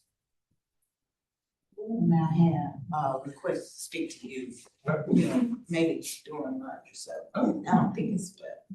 Oh, that's fine. I'll be here. Anything? Yes, ma'am. I want to ask about the 70,000. Okay. Okay, so 70,000. Where's on Wednesday, there is always Yes, ma'am. we're including social security and all that stuff. I believe so. Yes, ma'am. And I see there's, it's been like an issue in the past, how they could be at that mark, over that mark, but their social security might not always be taxed. I'll take their AGI. Is it AGI? Okay, so then, yeah. So yeah, if we're using their adjusted gross income, then a lot of times their social security won't count towards that 70,000. But you know, that might not be something that we know when we do the return to see what portion of their social security is taxed. Yes, ma'am. Not tax, okay. Right. That's the clarification. Right. Adjustment versus total. And it is tricky because sometimes, you know, you won't be able to tell until you're already starting to work on the return. And then by that point, you don't want to tell them they're out of scope. But you know, it's just at the very beginning, just to, you know, save yourself as much time as you can, just whoever's doing that, just be on the lookout for things that look obvious. Like if they have like a W-2 for $67,000 and they've got 3 other income forms, then, you know, there's a pretty good chance they're gonna be over that 70. But you know, sometimes it can be trickier. Sometimes they can have a W-2 for $40,000, they've got 3 other forms, and it looks like it might come out to around that, but we won't really know what their adjusted gross income is until we really get into it. Then, you know, you've got to use a little bit of your judgment, determining like, well, is this going to be scope or out of scope at the beginning? What do I think it's going to be? And if you go through with it, working with them to make sure that it's underneath that 70,000. Yeah, so we explained it to them ahead of time. So, Right. you know, we can see, but, you know, there's no guarantee that you still be in scope. Right. A lot of times, they're willing to wait. They don't want to go nowhere.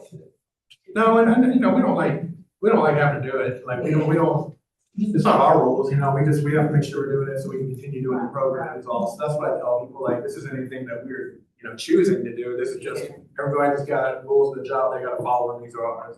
So you're printing this for each location of 153. I mean, if y'all want a physical one, we can provide that. I mean, I'm just asking, I printed my own.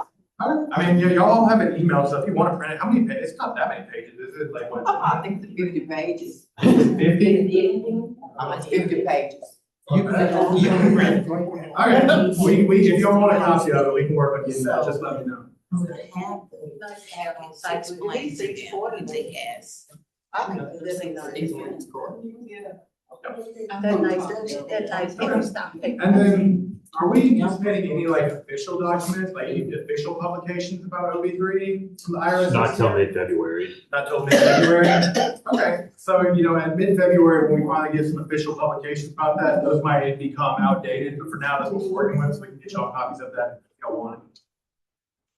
Yeah, I will say the spec communication on this has been really terrible. So the resources we have are pretty much cobbled together through other VITA sites across the network who have been doing a great job. Spec has really provided us nothing.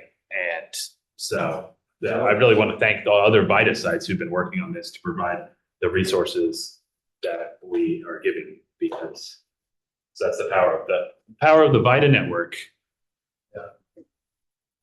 So when it comes to that overtime and tips, I've seen the tips on the W-2. How we gonna know about this overtime? Maybe I nodded if y'all said something. We don't really know. Like, we really don't know. It's on the employer to provide some way of noting it, whether that be informational on box 14 on the W-2 or some kind of like pay stub notice or something. We really don't know what it's gonna look like. It's up, like, I don't think we've been, yes, ma'am? I was in Pennsylvania maybe 2 or 3 weeks ago, and this guy, that works there, he pretty much know me because I go there a lot. And he pulled me over and showed me his, W-2, and he had the overtime on it. Separate. Where and what box? Well, it wasn't the W-2, it was the, Check stub. You know what, Check they stub. said it It is is a check check stub. stub, but we don't take the check stub, so. Yeah, it doesn't have FLSA, they don't qualify. It has to have FLSA, so a lot of companies don't. Right. So we don't take a check stub. I know, but he was just letting me see. Right. How many hours he had worked on. Right, we don't take a check stub as a substitution for W-2 in terms of that income for the return, but in terms of documentation for overtime, a check stub could work for that if that's on there. It just depends on how the employer chooses to convey that information to the employee, which, there might be some variance to it. It's also supposed to be standardized starting in 2026, but for this year, we don't really know what the employer is gonna do, but it might be a couple different things. Any other questions? I really want to thank Hunter, who's really stepped up since Janet retired, and he's doing a double triple duty right now. And he's really working hard to make sure everything gets off the ground. So. Thank you. Ready for a lunch break? Yeah. Okay, so we're gonna do lunch. We will resume at 1 o'clock. I think we have half ham, half turkey, and a few vegan vegetables. There's drinks in the fridge.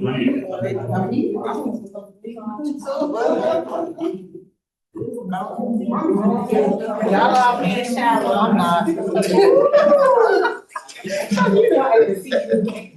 God, we bless the food. We thank you for the preparedness. Amen. All right. Good meat, that's it. If you gonna do it. You can get that here whenever is convenient as well. So, but then we'll You got the start. I-9 stuff? Yeah. Okay. You can see. But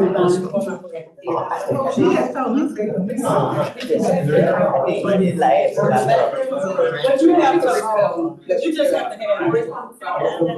Just recording. Just got to have. Like in college, you gotta have one thing, driver's license. Hello, everyone. We're about to get started. Yes, ma'am. Okay. Now, what we have here, and for those who've been here for a while, this is a repeated section, but we want to go over because we do have some new people. Did everybody hear me? I'm used to dial. Can everybody hear me? Yes. Go ahead and get my floor. Okay, so as I said, these site coordinator operations, and they are as follows. So for the stationary sites, opening the sites, you'll buy 15 to 20 minutes prior to opening the site. Taxpayers, be sure to remind your volunteers to keep track of their volunteer hours and submit them weekly by the electronic jot form. Wipe down all tables, equipment, etc. with sanitizing wipes. Review the site, equipment, the volunteer requirements and resources, the taxpayer materials that'll make sure they're available, and make sure that there are supplies available. If there are any questions, I don't know what I'm going to do. All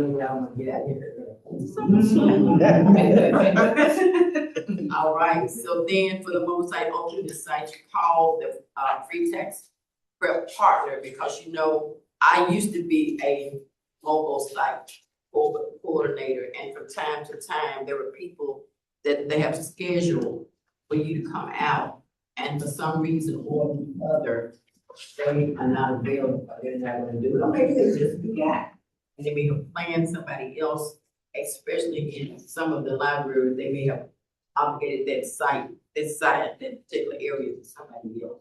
So you wanna call them ahead of time for confirmation, so they'll know that you're coming. Again, you arrive 30 to 45 minutes prior to serving the taxpayer. Introduce yourself to the free tax prep partner. You sign in on Paycom. We had Paycor last year, Paycom now. Write down the designated work area with sanitizing wipes. Then unpack your equipment and supplies. You check your equipment, make sure that the volunteer requirements and resources, all other materials are available. Supplies and equipment check. Ensure all laptops, computers, and printers are functioning properly. If not, sit it to the side with a note on top of it with an explanation and send an email to Hunter. Now, I'm sure that some people may be saying, well, suppose I don't have an extra computer and I need one, so right away, you need to make contact. So that the lowest perhaps would be the person that will get you another laptop over there so you can continue to go on. And then it may be that starting off, they may give you an extra computer. So I don't know how this is gonna be, but we'll do that. Okay, refill printers with paper. Make sure that you have PPE supplies. Make sure you have enough writing utensils available for the volunteers and taxpayers. Confirm required signage is visible for the taxpayer. Because we covered that before, but these are the particular hubs you must have, which is the 4836, 5169, 4053, the 3674A, providing free tax preparation. Yes. On that 4053, civil rights protection, poster. I was on a call the other day and they were saying that, they're gonna get out some new 4053s, but until then, there is an email address on there.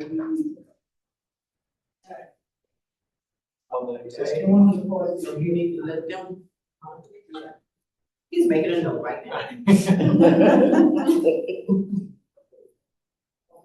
There is an advantage to listening to some of those calls, getting on some of those calls. I have not been able to get on all calls. It's on the list. And these are those pubs that were just. I'm going to provide these for you, because they need to be displayed at your site.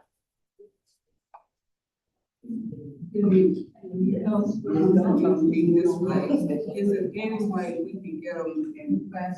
Nominated. In the library? Nominated. And we keep having to take them down because when we go to leave, we put them back up again. And they tend to tear up kind of quick. So we get them laminated. And Just another item. Yeah, I can look at, we have a lamination machine, but I don't know what the size of the lamination machine versus postage is. You can check it out, mine is laminated.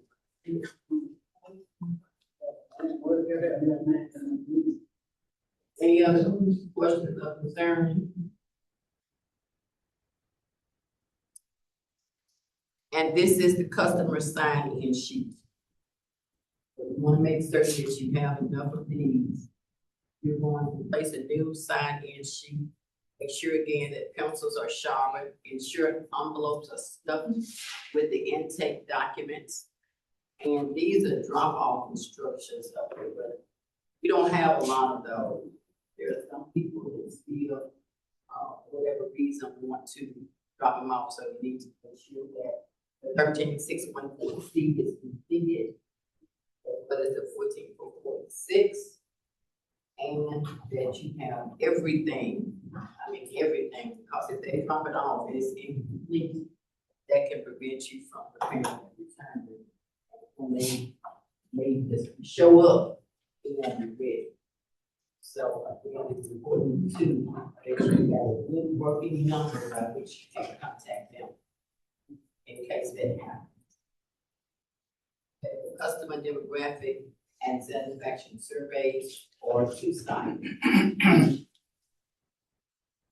Okay, this is the 13614C, and I'm sure that you know any other session that we had before is for different areas of this form. Hunter touched on it earlier. So the form that each client needs to complete, thoroughly complete. This was stated before that there are some areas on here that if they don't have it, and we go forward with complete returns, such as the identity theft pin, that they can cause a return to the debt. So there's an area on here that check that. But I usually do, and I'm sure other people do. The notice that has been given to them each year by way of mail, I ask them to bring it with them. Because if they try to remember the number, with all the numbers that even we have in our life, they're transposing, they'll give you the wrong one. And again, you gotta hear what you get. Is this the old one, where I'm looking at marriage, and it says, did you live with your spouse during any part of the first 6 months in 2024, and you mean 2025? Well, this is the form we did use from last year, so, but we know it wasn't 2024. It'll say 2025 on the real one. Okay. I would make sure. It's, yeah, certainly. Can you go over the procedure for, one with AFMIT, they got a number, they said, no, they don't have any number, you Okay, submit one, I'm sorry. the identity. Identity theft.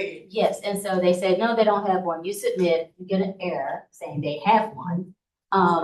What's the right next step after that? So call them and say, hey, you do have a number, do you remember getting it in the mail? No. We spent a lot of time last year on that.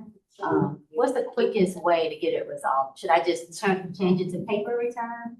Yeah, to resolve it, once you call, well, first of all, what I do in my location, and I'm sure that others too, when you're checking and trying to correct your rejects, I immediately go in and put that in paper. I do not want that to be shown if Max or Hunter or whoever put it up, that we haven't made that correction. And then you call that person or make an attempt to call them. And if you get them, you're gonna let them know what's going on and how important it is for them to provide the correct information. Otherwise, that big refund and little refund or whatever, if they will not see it, until it's corrected. Okay, so, convert it to paper return, attempt to call them. And then, if they are not able to provide a number, we don't have a way of finding out the number on their behalf. And so then they'll need to come and sign a return so we can mail it. Yes, the ball is in their court. They have to come so quickly because it's nothing that we can do. Can they just call it? Revenue service is gonna be there if they've been assigned one. Right. They gonna they gonna say, they've been assigned. All right, hold on. You know, I'm saying, get the heavenly quiet, but then we can't all talk. Okay, so now, they can find out if they're computer savvy. They can go onto the link and should be able to obtain their PIN. But of course, we know we have different kinds of people, and they're gonna say, I can't get it. Well, we can't do nothing for you until you get it. So it's like I said, the ball is in their court. They will have to provide their PIN Okay. Otherwise, they can come back and we can also tell them if you can't get it, what you can do is we can give you your return. You sign it and give them the address for them to mail it in and let them know that it's gonna be a longer process for their return to be received, number one, and then processed, number two, then the check issued to them. So that's a long time. So you know, a lot of us have spent that money a whole lot of time before you ever get it. So you make sure, I think you're gonna make sure that you let them know all of that. And sometimes with that said to them and they're in a hurry for that money, then they'll go home, start digging papers and all kind of stuff. And they will come back with what's required so we can correct that return. And so when you say go to the IRS site, everybody who's come through us, they know how to check the status of their refunds. But not all of them. Some they should. It's the same site, the same spot. Okay, that's what, they know how to check that. Okay. Yeah. One of the things on this document that I'm gonna pull up later, it has a QR code for them to go to the location, and it tells what they need to do in order to obtain that. You print out of it too. You have, excuse me. Yes. Okay. Some things about Japan. If they're not, they can always call. And because you guys are a stationary site, it usually takes between 5 and 7 days and they'll get a new letter in the mail. Okay. PIN number on it. The other thing is if they've got prior returns, you know, each year you get a new PIN, that most current PIN number is applicable to those prior year returns too. I found that out. So I was just trying to give you some information from my high school, not driving line. Cause that's one of my big rejections is PIN numbers. But by me being mobile, I give you 7 days. When I come back, you don't have your PIN number, it's paper. But at least you know what to tell them to do. Yeah. So I'll just tell them, call the IRS. To call out and be ready to them. wait on the phone and they'll do the document, send it to them, and then they can bring it back. But what you're saying make it paper immediately. Yeah, and not make wait the that status. time? Yeah, because you have a number of hours to make that correction. And you don't right away, you're gonna put that in paper. And you don't want it mistakenly transmitted, leaving it. When you won't transmit it in paper anyway. No, I'm saying, if you don't put it in paper, there's gonna be a great chance when you got other Then people. you'll retransmit it. Yeah. And then it'll be a second error on the same thing. Okay, so Karen. No, to the side. No, she's saying that, but I have a reminder, if you put a PIN number, like, say last year we had person that I can make sure you put in notes, because they need the PIN number. So when this year comes up, they know it's that year. So when they tell you they didn't have one last year, they tell it to be. The system tells you now. They don't remember. Once they have you have these people who, they're in denial. That's like that 1095. The system will tell you. We see it, we're telling them, and they still saying, no, okay, well, this is what I know and this is all I can do until you bring it back. So there's nothing else to do for you. You know, what's a clear experience sometimes, but you've one of your procedures. But if you call them right then and they're back at home, they give you their number then, and we won't have to put it in paper. Right. We go and put that number in and resubmit it. That's if you can. Remember, That's what I'm saying. I said, remember what happens is that some of these errors are made during the really peak time of the day, and you don't have time to stop right away. But you can go on in there and put it in paper, make yourself a note on that document that you need to do this. And so that's the way, you know, that we I said, that's another procedure. That's another procedure. Yeah, Right. I got it. Okay, wait. Okay, I'm trying to get everybody to order back. I'll come back to you going there. Please, young man, back here. You had your hand. No, I asked. Okay, thank you. So the 1095A, do we still have those options in the system that says that person stated that they did not have it, even though the system lets us know that they had it last year? Is that still in the system? As far as I know, it's still in the system. The thing about it though, is that if we ask them and we see that last year they had that and they're saying no, we're going to go ahead on and check that. And then once it goes to IRS, that's between them and IRS. Yeah, Because what I found out is that there are a lot of employers who are going through the marketplace unbeknownst to the client that we're serving. And so they don't know. Yes. And so when that return rejects and said that they may say, no, I didn't have it. And so, we put that in, it rejects, and you've made yourself a notation.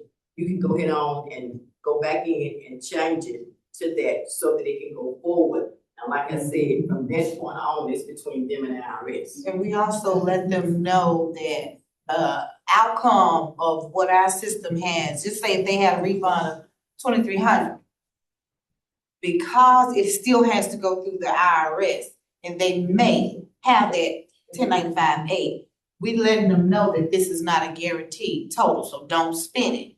Wait till the IRS contact you. Yeah, so we let them know, because they're coming, you said, why won't we get $2,300 IRS?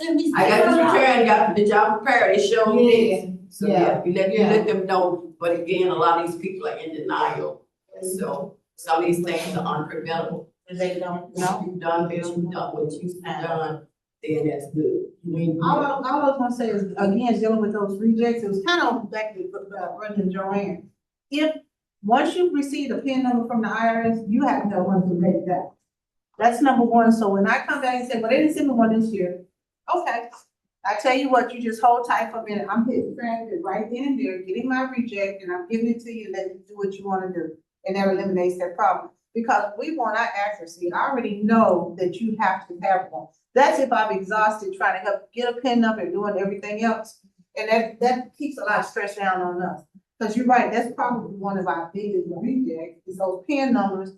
And again, about the marketplace help, because you can actually call and they'll even give you the information right then and there, or they'll mail it and this comes back in a couple of days. So thank you for standing. Okay. Wait, can we stay with Gwen for a minute? So they give you right away about the PIN, what about the insurance? Marketplace will give you the information right there on the phone. They'll tell the person, say, do you give them consent to give personal information? And of course, they're going to say yes. You want A, B, and C totals. And if they only had a couple months, you gotta get each individual line. It's very rare that you won't get marketplace. If you get someone say, oh, I gotta mail it in, you know what you wanna do? Hang up and call back. So speaking of the marketplace, get your pencils in the air with your paper up and give you the marketplace number in case you don't have it. It's the same number. It's the same number. Yeah, so I have. Okay. So there is a number for the marketplace, and you try to keep the 1095-A, a couple of them blank in the office where you can hand to them, and you give them the number, and they must move to the side. You're not gonna sit in front of me because you got too many clients. And sometimes, I mean, I've listened when it's slow. Sometimes people coming on to assist you, they'll tell you, you got 5 minutes, you got 10 minutes, all this kind of stuff. You must move on to the side because I have other people. So that number is 1-800-318-2596. Again, 1-800-318-2596. And that's for the current year. That's for end of the year. They will ask you now, my experience has been, they will ask you what year. And they have they have a couple of computers or whatever, but they will go back for any year that you need. I thought last year we had another number for the prior year. But I know they give you all your marketplace information. This number right here, Pete. Okay. Okay. Real quick, when Miss Gwen was talking about PIN number, you have to have PIN number for the whole year. I hate to say it, but we have had an incident where they had a PIN number prior year, and then they say they didn't have one this year, and we submitted. Really? Well, here's the thing about it, there's some differences on several things as we learn from being prepared.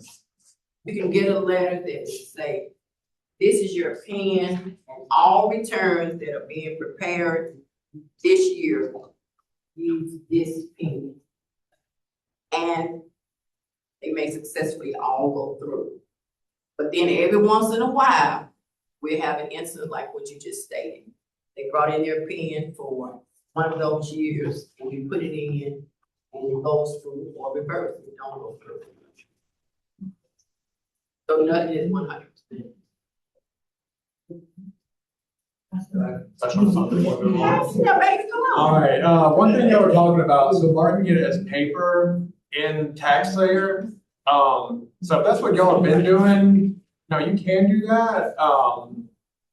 Just, you don't have to do that. Like, we're not like going through y'all's queue every day, looking to like, be like, gotcha, you got rejections on there. You don't have to like mark it paper just so like we want to see it. And the IRS gives us those 48-hour rules to follow the rejections, but that's not to completely resolve the return. That's for us to take the initiative and reaching out to the taxpayer within those 48 hours. So you can leave it as rejected, but if you're following up, make sure you add those notes in TaxSlayer saying attempted call, January 17th, so-and-so, my initials, and just keep a log of us doing that. If you want to like go ahead and move it to paper for your own site management, y'all are welcome to do so. But all I ask, It's easier that way. okay, and y'all welcome to keep doing that. All I ask with that though is y'all like keep like a tracking either spreadsheet or something to where y'all know that those people aren't actually paper filed, they're still in a state of rejected. Because we still need to continue reaching out to them, periodically trying to get a hold of them. If we can't, then we'll need to send out a letter at the end of the season. And if those notes aren't in TaxSlayer, then what happens is about each summer I get about maybe 10 of these calls where someone calls me and they're like, hey, I never got my refund. I'm like, okay. And I look what it says.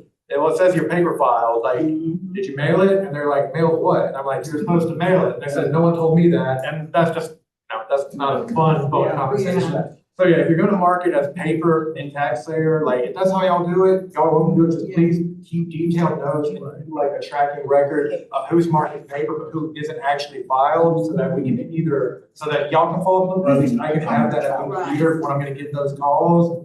Me personally, I don't mark a return as paper until I have given them a printed copy from the mail, they've signed, and I've told them to mail it to this address.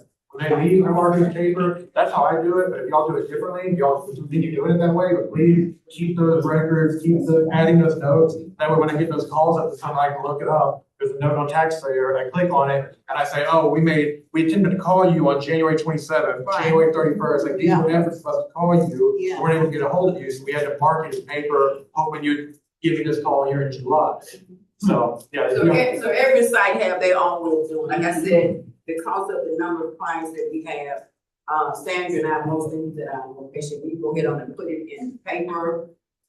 We make an attempt before the day is over to call on the phone. If we're unable to do so, the next morning, we'll make another attempt prior to opening up. And if there has been no success, we have the letter that is provided by United Way, where we will send them a letter. And of course, as we continue to illustrate the importance of putting notes in the file. And even with the letter, when I send the letter out on whatever the reject was, I place a copy of that letter with that document so that if there's anybody that comes behind me, even my working people with me, they can pull it and see themselves what actually occurred. So when I say I put it in there immediately, I'm thinking about that 48 hours. The 48 hours will be upon you for your notice. We keep those paper returns separate file. Right. So they won't get looked over. In the reject file. Yeah. Reject file. Yeah, and if y'all have a process like that, that's totally, if I'm not saying that's right or wrong, I'm just saying like, y'all don't have to mark it paper, because Matt and I are going through all those queues, gonna call you with we know you got projections in there. I think that's more so to help us clear out. Right, if that's working for y'all, that's fine, I just want, we're not like trying to like. Well, what I do it up on you, I was thinking about, 48 hours. 48 hours, bam, I done took care of it. I got other things. Yeah. Okay. I have a question about the letter. I wasn't aware of the letter, the reject. It's a reject letter. Do you have it on this phone? But, okay, I'll just touch on it. But there is a reject letter that United Way has provided to us, and it has all of the different reasons why a person's tax return was rejected. It has a blank space because we do prepare other years so that you can put what year is applicable to. Man, it may be somebody else too. I was trying to see if it's on the screen. Do we order that with our supplies? It's not on the list, but we probably should. We can just share with You have it, you. yeah. So we can share with you as a PDF, y'all can print it out, or we send those rejection letters, we send a lot of those at the end of the season, like for different locations, but yeah, we can just share the PDF with you, you can print it out as needed. Cause ideally, we don't need to send a whole lot of letters, because we're calling out people, and resolve the ones that never answer the phone, or sometimes calling through. Okay, y'all got all that, y'all got that right. He's finished showing to you. Are you making your notes? Can you put a note in there to give me some in Spanish? Cause you know, last year I had to trust my, Rejection Spanish? I need some rejection Spanish notes, please. Okay. I don't speak Spanish, but I'll work. I'll find a solution for that. I'm gonna tell GPT, like, make this. That's what I had, but I got something, no check. Okay, so this is the actual letter here. I got you. That's what I was doing, this way.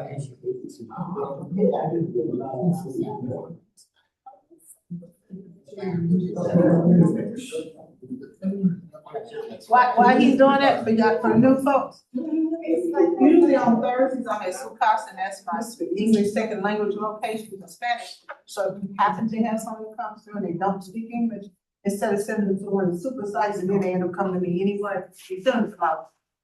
Have them pull up on me on Thursday. We should really win. Okay, so this is the letter that I was speaking about. Of course, we got the date, you can, I'll put the name and whatever year it's applicable to. And here it says, unfortunately, your return was rejected for the following reason. And so you check whatever that reason is. Also,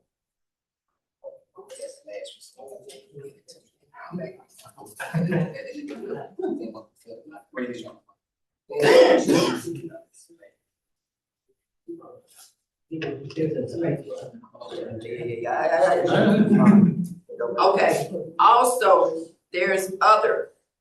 So if there's something else, you would put it in this other here. And you're going to sign your name and put a telephone number if it's gonna be during the period of time that your site is still open. And the reason why I'm saying that, because as a super site and as a person who works the after hours or the after season, people get these, we get the letters back, Theo at the front desk get these letters, and it'll have the person who was the site coordinator. And so what it allows us to do for the extended period of time that we're working these and other sites are closed, I will know which locations box to look in for that reject so that I can deal with that. Any questions?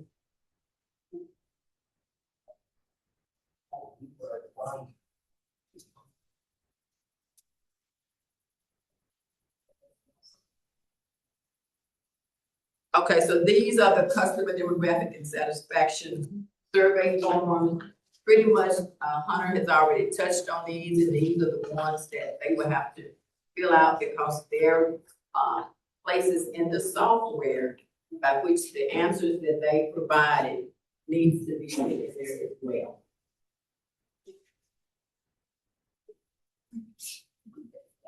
The volunteer requirements. Look at the schedule of volunteers to work each day and revise as necessary. Ensure volunteers complete the following. Submit their assigned 13615 form. And make sure that when you get those forms, that you verify the person by way of their ID. You must have that. And I want to stop right here because I was mentioning something earlier this morning. And I don't know if everybody, I know some people have when we took our test, and I took mine as soon as it became available, I took the first 3. When I went back later to take the advanced and the military and tried to update, the P's didn't pop. And what I mean by that, if you looked at your phone, the P's were there for the first 3 tests I took, but it did not update for the other 2 that I took. So what I suggest, and I cleared it with Hunter, that you can go back and print your certificate, which verifies that you actually did take that if it didn't show up on your form. And then he's gonna allow you to put those P's in the area that they need to be on your 3615. Okay, cause I tried last week and still. I know, that's Yeah. you and Gwen was a couple of people I talked to. Everybody know why? We're just gonna have to contact SPEC. I have no idea. It just must be an issue with Lincoln Learn. And once they get it resolved, we'll go back, anyone who's using the certifications for now, we'll go back and, have you redo it at that time. But that's something that I can get into today, so I just have to submit like a work ticket with them. So when we, as the supervisors, get all of the, 13,615 signed, because those fees are not popping up, do you suggest we attach the certificates? Just for the IRS purposes, For the if they time come being. through? And then if we get notification that that's been resolved, then have them reprint it with the fee, correct? That's the current way that we're gonna do it until there is a progression. Okay. Question? When I printed mine last. I'm sorry. Did? Girl, wait a minute, okay. You know what else? We're not there yet, we're not there yet. Okay, you're gonna submit your weekly volunteer time sheets. You're gonna wear your certification badge, including your name and certification letter. And you're going, your level, still on the level. Okay, check to see if volunteers have any questions periodically. And of course, you know that we have, a lot of us who are stationary, we have a volunteer, site resource framework, where we have different things there for the volunteers to review from time to time with the state.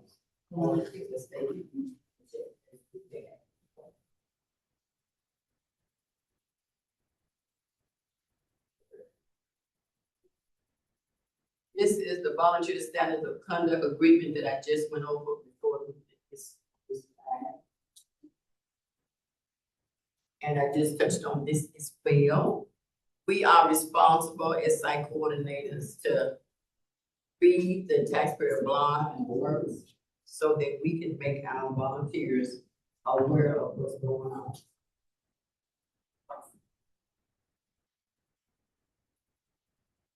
Yes, so next slide for me, please, thank you. You try to see if I know how to operate it. Yes, ma'am, you're doing a great job. We can share the slides with everyone. We can email these to y'all. Oh, okay, cool. Yes. Okay, so this is the 4012, which is our handy dandy group that we go to check different things in. And of course, this is our handbook for partners and site coordinators. This is the Pub 17. Just like last year, you have to download on your because they do not issue those. They still don't have the 2025 out yet. And then this is the publication 4299, which is the privacy, confidential, and civil rights. Okay, this is the 5838, which is the interview and quality review handbook. And then the next one is the VITA volunteer quality site requirements, which has been covered not only the day of the class we had on Thursday. Your continued functions during the day, you follow QRS site requirements and volunteer standards of conduct. Report any issues during the day to United Way. Ensure all returns are filed, all acknowledgements are retrieved, and all rejects have been resolved. answer any questions or handle any unexpected issues during each day. Create a pleasant atmosphere for all volunteers and taxpayers. Ensure taxpayers' completed returns are within the scope of the VITA program. Review all work of the site to ensure compliance. Provide feedback to volunteer preparers, explaining identified errors captured during quality reviews, and instructions for making the necessary corrections. Questions? Can you go back to the previous one? I will not already do. Okay, I didn't know. Okay, cool.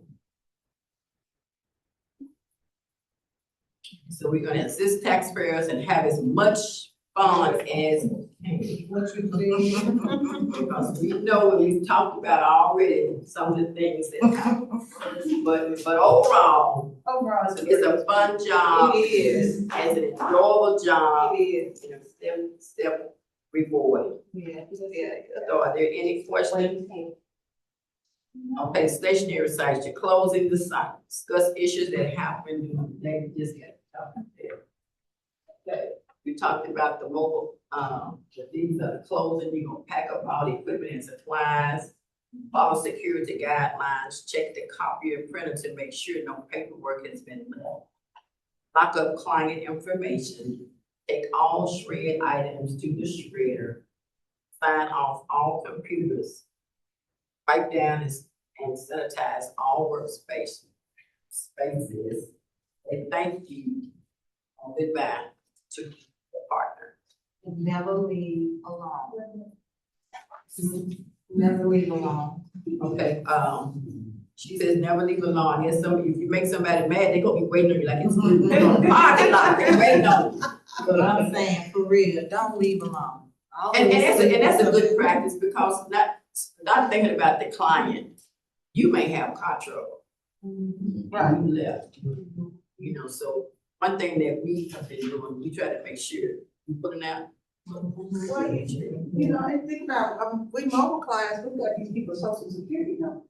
You got confidential information, you putting that stuff down in your car, you wanna be out there together, so we kinda watch each other do wrong.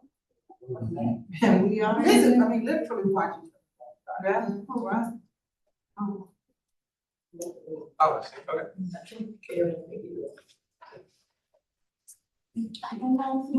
Where have you been? Okay. We wait, pull up. You did good job. Oh, Shirley, she right there, what you be saying? Okay,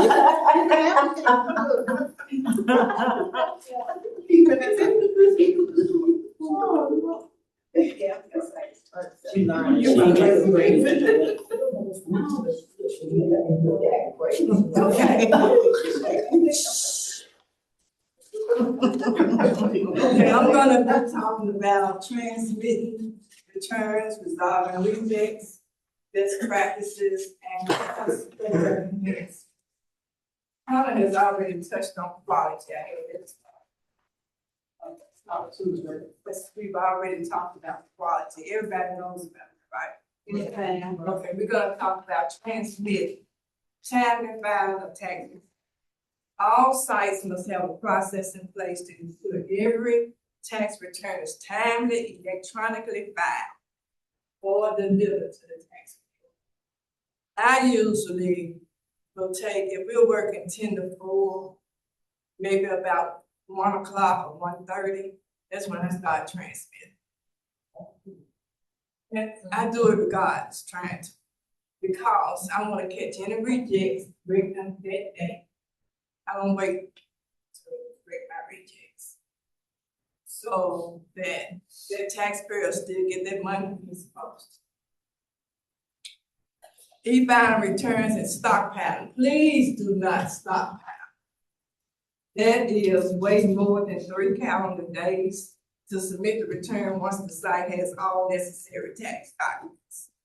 Tax returns must be e-filed no more than 3 calendar days after the site has secured all necessary information from the taxpayer and completed all necessary tax preparation steps required to file the taxpayer's return electronically. So please, please, please, transmit as soon as you can. Any questions? Okay, rejects. I need a mouse, I've never. Can't wait to find the people on that now. On those transcripts. I'm just gonna skip ready to say, especially if you know that person said they had a PIN number, or if it's a note in the return that says it had a PIN, it's perfectly fine to tell that person, I'm gonna have you sit here a few minutes to know that your return is going to be accepted. Oh, I've done that too. Yeah, because when I'm doing my Hispanic community, let me tell you right now, we have some rough time with them posting them names. So they have to wait. If you're less than 5 minutes, I'm going to know if it's accepted or rejected. If I have anybody that I have any questions that I think I'm gonna have an issue with a return, I tell them to have a seat, know when I give them accepted. And that eliminates a lot of those issues where we have to call back to. So that's just something to think about. It's okay, that will work. Okay, rejected returns, this is in the 4012 in case you like. And it's just, like we all know, try to work them as fast as you can. You can sometimes question the taxpayer, especially on young folks that come in. And you know that they might be claiming themselves, you know, their parent might be claiming them too. I have even had them to call their parents to see if they're gonna claim them on their return. Because if both people claim, you know, somebody's return is gonna read it. Yeah. And usually it's the parents. Because that child will come in there fast. If the return done, then the parents come in claiming that same child, their return is gonna reject. So I will have them call their parents. That's one big reject. And then like if we talk about the PIN number and the healthcare, those are two big rejects.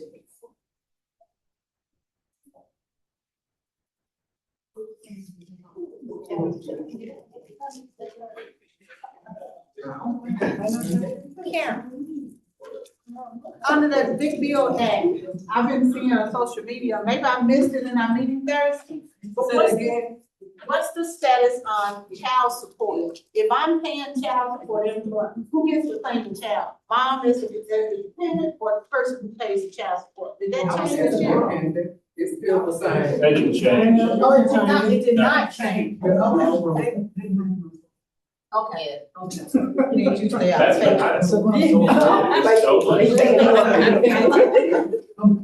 They can move out, baby. That's why we didn't talk about that. I thought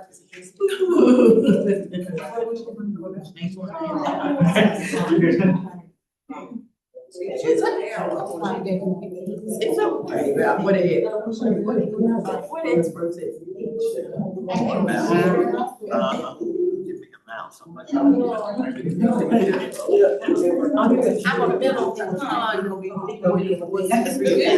We're gonna talk about some of the rejects. I don't have this 065. I don't think I've come in contact with that. Has anybody?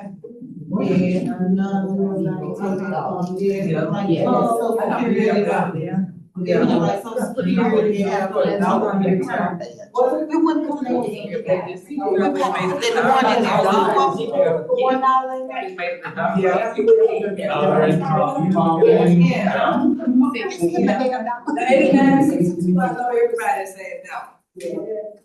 8862.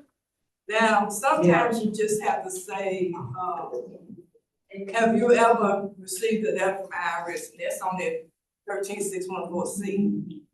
So make sure that they have not received a letter. If they have, more than likely, it's saying that they were disallowed. A lot of people don't realize that you get it from IRS. So they have to fill out that question. At PPN, we know a lot of people have that wrong. verify that social security number is correct and return will need to be mailed. This, those 194s through 930.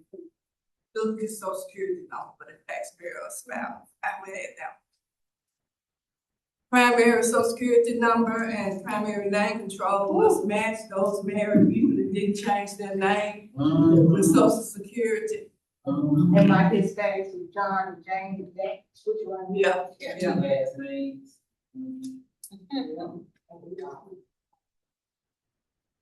Employee identification number, now we should can catch that in the product review.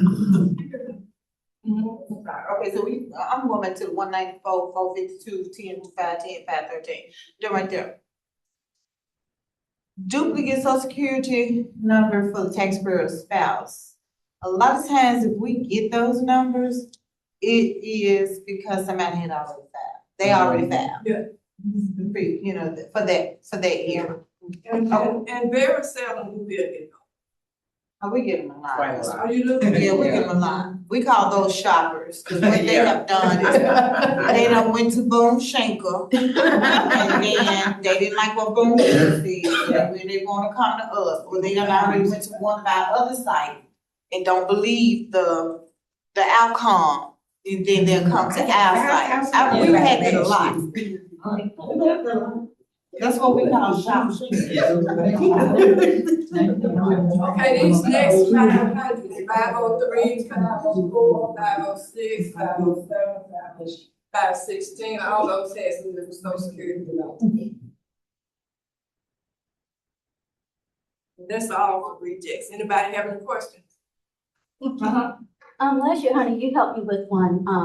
It just so happened, had 3 ladies on almost the last day of tax season, have the same thing about the first time home buyer thing. And, they didn't know like what any of the numbers were to go on the form, but somehow you were able to get that. Is that something I should have been able to find? Yeah, it's a website that you can go to. And I can find If you their have the social specific security information? number and the address Of the home, of their specific home. Okay. But we're not dealing with Yeah, that. you Yeah, want to, you want to in get that preparing listed. that return, it tells, it's a link that you could click that would have taken you exactly what you needed to know to go to put the name and all of that in there. However, if that person don't remember where they bought the home with some of the claim, then it won't give you what you need. But now for this year, we're not supposed to have to do that. Yeah, my understanding of this year is that's expired. And so I just wanted to make sure, I know we said that it expired, but I wanted to be 100% clear that if somebody comes up with that, it's 0, right? That's nothing else. Okay. No last year amount. Done. Okay.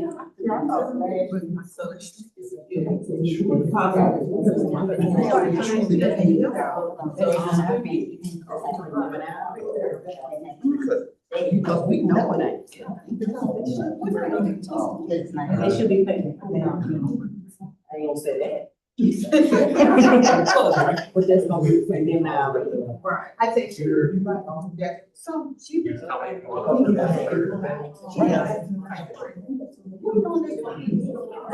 gonna talk about the springboard. Everybody know how to get here to the springboard? Did I hear you? Yes. Okay. This is if you wanna go start return, or if you wanna go into practice lab, or if you wanna go into the blog. This VITA TCE knowledge base, if I wanted to put, has anybody used this?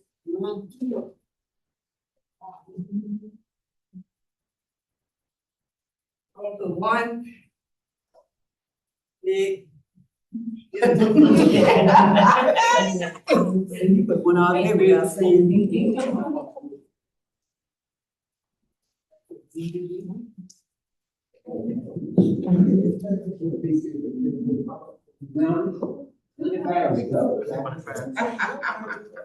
Okay, this is what you're gonna get. Everybody see that? Okay, if I wanna see what this big beautiful bill is, then you just click on it. There it is. And it's gonna show you, you can go into either one of them and it'll talk about what what the changes are for each one. I take on the first one. Bear with me. I don't have a mouse. So in the blue, you can go into each one and see what the changes are.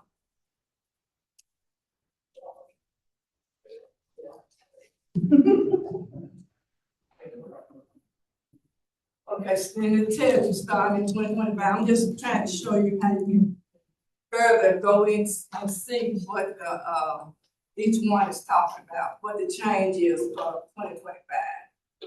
You're gonna go into each one, the overtime, the tips, all that's written in the Big Beautiful Bill.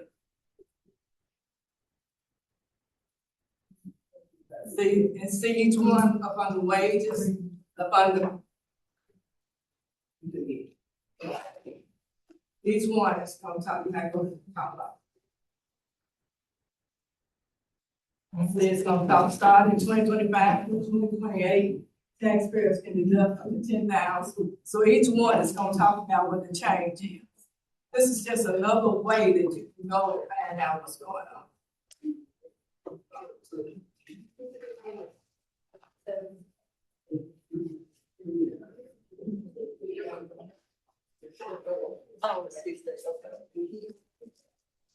So if you go into Vita Health Center,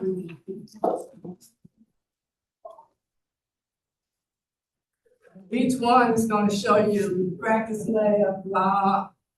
If you want to get into the actual software, practice lab, go on down and tells you whatever you want to find is on this page.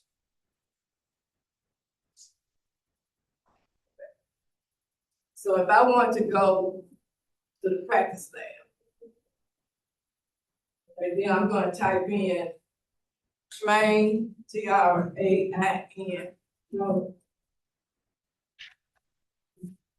Train real well, in all caps. Train.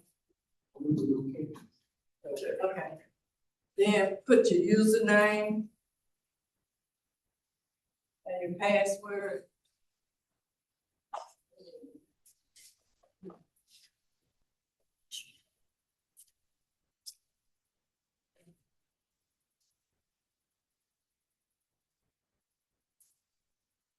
And this is how you go into the practice lab.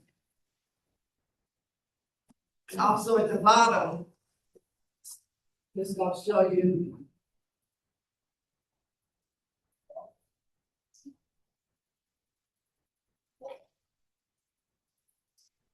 the recorded webinar for software enhancements.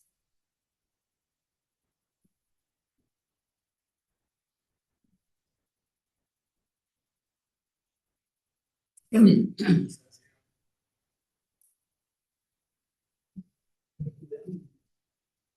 then you would type in your name,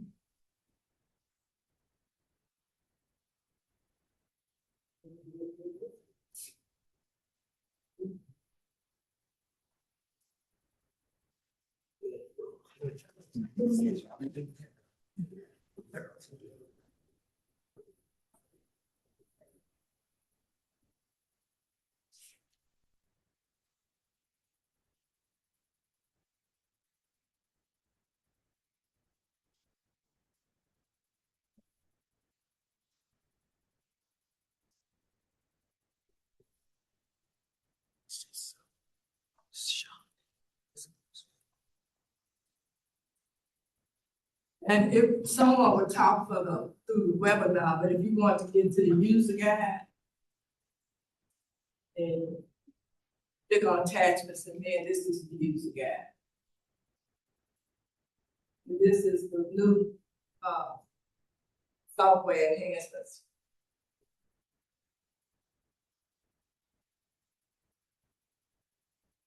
So it's talking about the security, which again, but I just want to show you how to get here. So we're gonna come out of here, and I'm gonna go through the taxator so you can actually see what the changes are.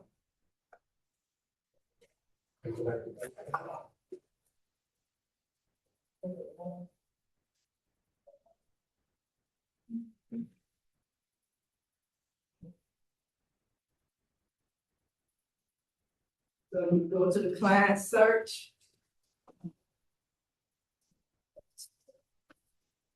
You'll see up here at the top, this is one of the changes. It has my username, but it only has 5 characters. But if I want my whole name to show.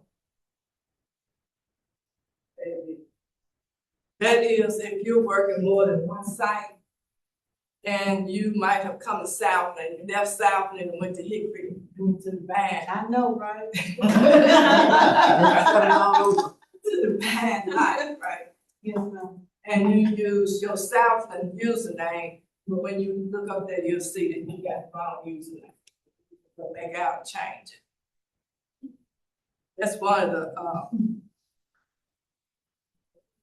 okay, another one is,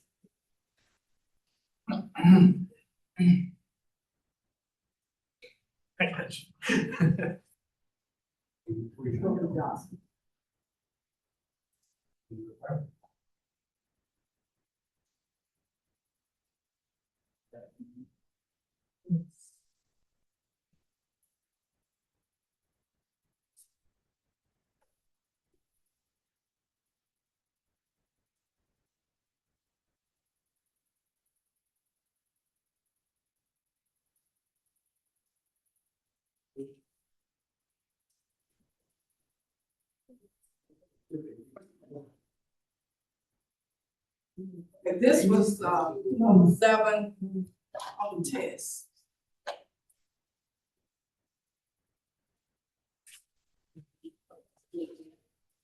But one of the things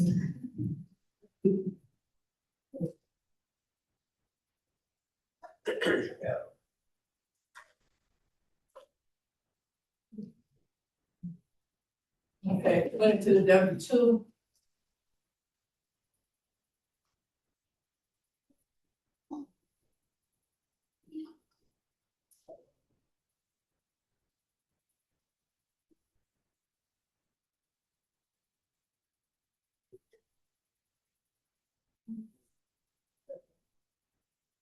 You'll see that this is the bill for the Social Security tips and the allocated tips. If you go to deductions,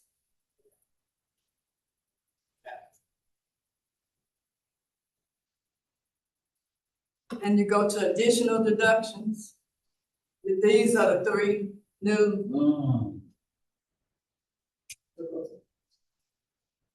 No tax on overtime, this is where the generate back.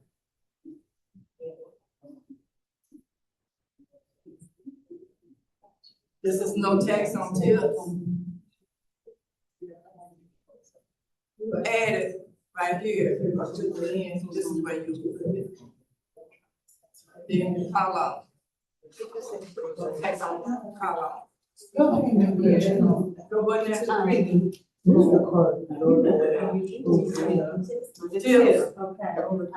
Then you go ahead. Hold on, you clicked it. Come at it. Okay. Qualified tips included, that's if it comes in the form, On these 3 forms, right? Okay, so if it comes on that form, we don't need to add tip employee. Right? Because they're doing business. You know, that's separate. Okay, but if it comes on He's anything. dealing with W-2 versus self-employed. Okay, so W-2s will go to the add tip employer, Right. and then the self-employment will go, okay, that's all. Okay, now this person is young, I was gonna change I'm going to the basic and change their, birthday to make them 65, over 65, so we can see what happens.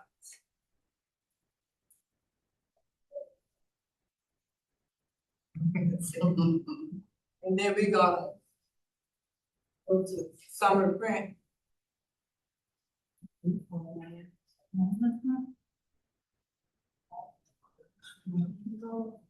we go back.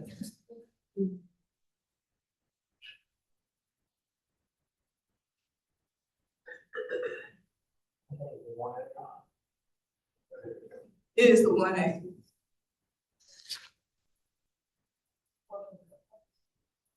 It's giving them $6,000. Everybody see that?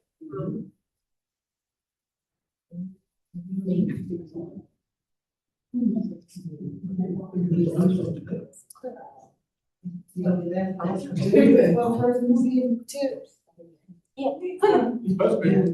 So, about the tips, if we input the information from the W-2, did we say it's automatically transferred to that schedule? So there's really nothing to do. The only. I'm just showing you where everything is located. And I'm just making sure I understand. Yeah. I'm just making sure I understand. And then the other thing, make sure I understand, with the overtime, we talked about, needing the person's, at least their check stub for the full year. And the only amount that's deductible is the amount that's over the base. So Which would be the half, the time and a half, it would be the half, like time. Yes, yes. Any other questions?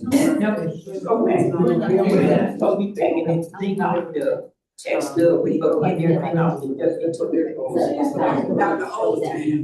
Okay, well, I'm saying, We don't know about the overtime. you know, why would we use, check stub when we supposed to get all the information from a W? We getting the information. That part that we get from the checks.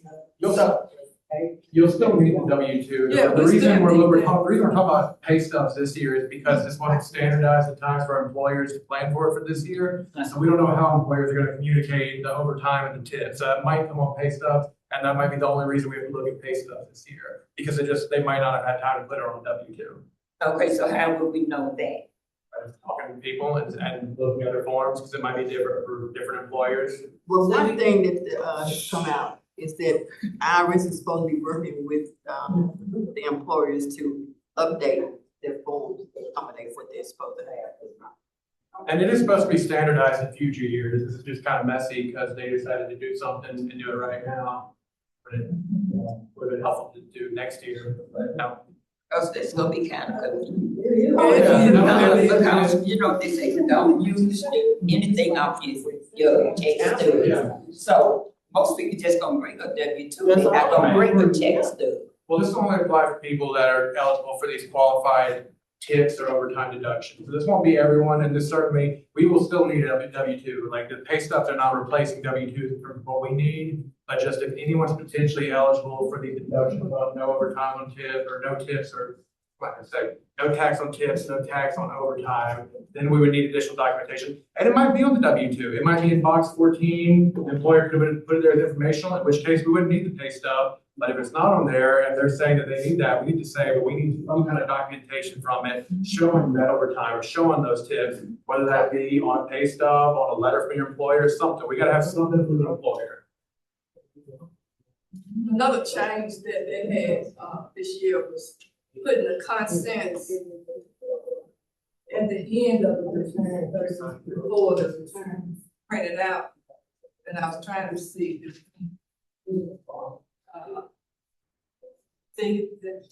this is the consent at the end. Yeah, so you don't have to. So you don't have to worry about, right, that was another change. Yeah.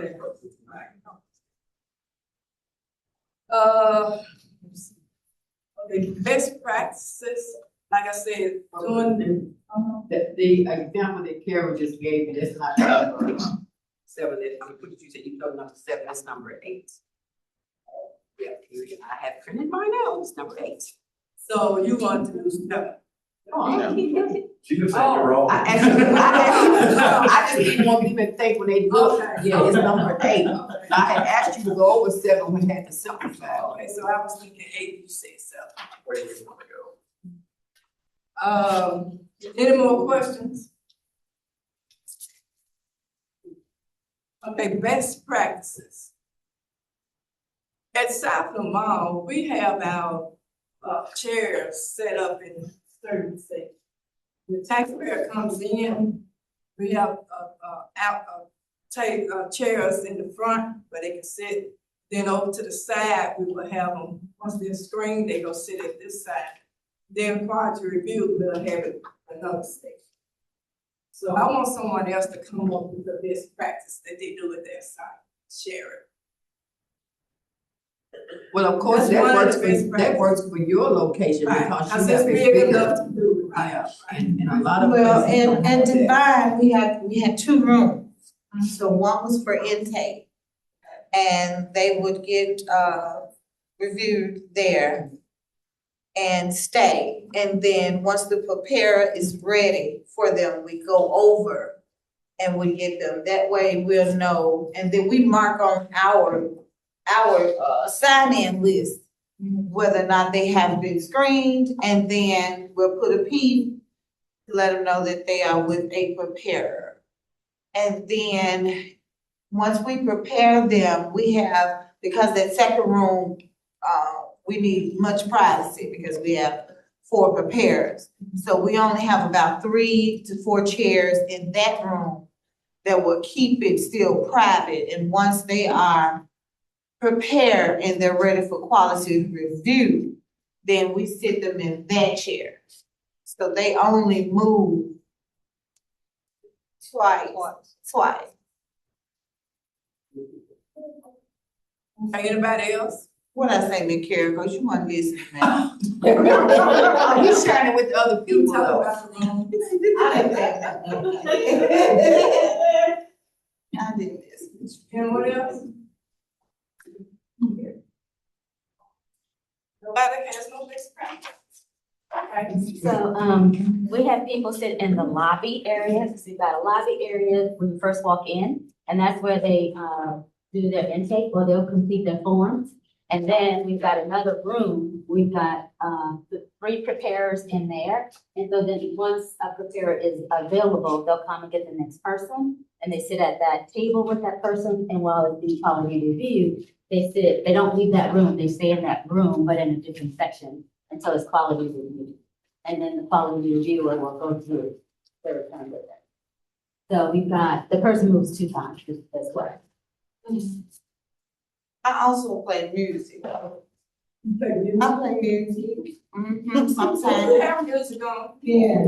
Music keeps it in a good mood, you know, especially on Saturdays. Oh, they love them some blues, baby. So, yeah, we keep it. You sing? Yeah, I sing too. I sing. When they get discouraged in this crowd, ooh, it'll take up one some bad, stir up the whole crowd. I go in there and pick up my song, and then, yeah, all right. Anybody else? It don't have to be where the chairs are, it could be a seat. We use numbers. Numbers. Well, as she said, a lot of people don't have We a tried this, they took our numbers. We had to go with our numbers. And there were times that a number would be missing, but we would replace it with another one when we realized. They still have pen. We don't put rubber band on the pen on the side end. Y'all have any questions? Just hold the pen and the rubber band. Any questions? The only thing I can say is with that big, beautiful video thing, we're gonna understand it more when we get it in hand and are able to literally look at it and decipher what it is we need to do with it. Praise God, we've got people in place that can answer our questions. And Matt, I hear that they're gonna have a meeting on the 21st to talk about, I don't know if they're gonna talk about the big bill or what, but IRS is gonna have one of those webinars. Yeah, you can't tell I'm a little frustrated with them, because last call I hopped on with them, they kind of told us like 3 separate contradicting things about some of this stuff. So, but they did say they would get more information out in February, like I said, which is great, like weeks after we start. But I'm hoping that whatever they get out then will be at least a little bit clearer and something that's a little more digestible. But like I also said, a lot of the VITA programs across the country are doing really good work. And I'll try and pass whatever information along that they come up with, because they've been a really great resource they've been a much better resource and trying to figure out the problems themselves. So they'll help maybe. Let me just go over this right quick. This is the 1099R.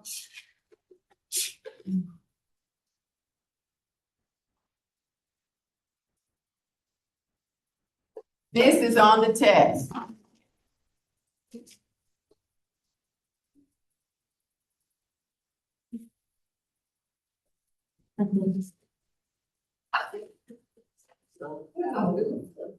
That's not, that's number 7.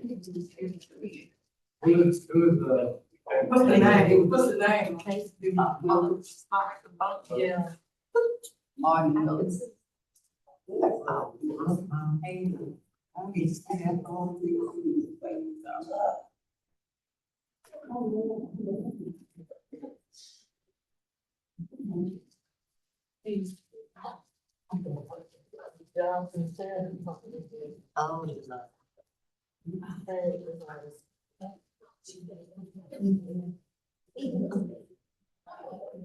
So y'all know that this is the actual simplified method. This is the sheet. And it is giving you the information that he, 22,100 was what he got. And he had paid in 15,000. So this is where you would put both those figures. The starting date was the 1st of November.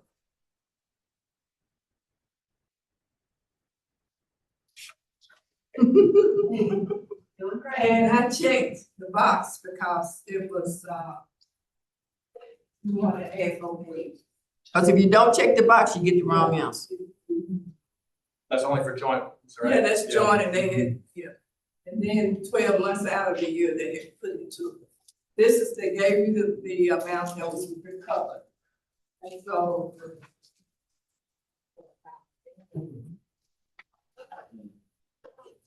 So the answer was 21,519 taxable amount.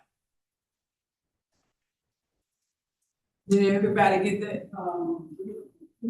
I ain't take the test. When y'all get to the test, that y'all. That's how you got to it. I was just trying to give you how you got to it. 21,519. Okay, I see that everybody's ready to go.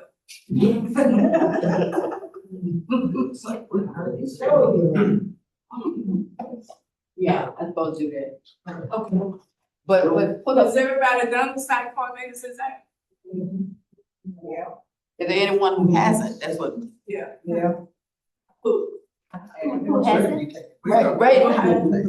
Before you do that, I was gonna talk about like a couple extra things, if that's all right. I don't have like a whole lot to say, I just, some things I was thinking of. As site coordinators, if y'all have new assistant coordinators or new volunteers, get with them at some point and make sure y'all share with them y'all's processes for things like state returns, amended returns, and paper returns. You know, make sure they know for paper returns, we print out the second copy, it's different than the regular customer copy, and it has to be signed, and we give them that address to mail. You know, we don't provide postage. State returns, you know, Tennessee doesn't have state income tax, so it's pretty easy for us, but we still get a lot of people that work in Mississippi or Arkansas, or people that live in Mississippi or Arkansas, and for those, you know, we have to include those state returns, whether that be resident or non-resident. Just to make sure, you know, y'all are communicating this to your volunteers and new assistant coordinators if those issues arise. And lastly, amended returns, you know, whatever y'all do for amended returns at your site, I know that can vary by how y'all choose to do that, whether y'all do that at all or do that at a later point in the year. Again, just make sure you walk through that with your volunteers and your new assistant coordinators, and that they know how to do it if y'all do it, and that they know what y'all's process is. And then Jack, I can get with you later to go over that. So we can talk about that later. And then the last thing I've got on that, just as you're doing that, one other thing about prior years, amended returns, state returns, when y'all transmit those electronically, like please keep like some kind of like a record or a note or something that we can go back and check to make sure that one, whether it was accepted or rejected, because those will not show up where we go to look and see which ones were rejected. They won't show up in that rejection notice. They won't be marked as rejected on like the client service page, whatever that page is we use to look at that. If it's an amended return, I'll have to go into the return to see if it was rejected. If it was a rejected state return, you have to click the little state box.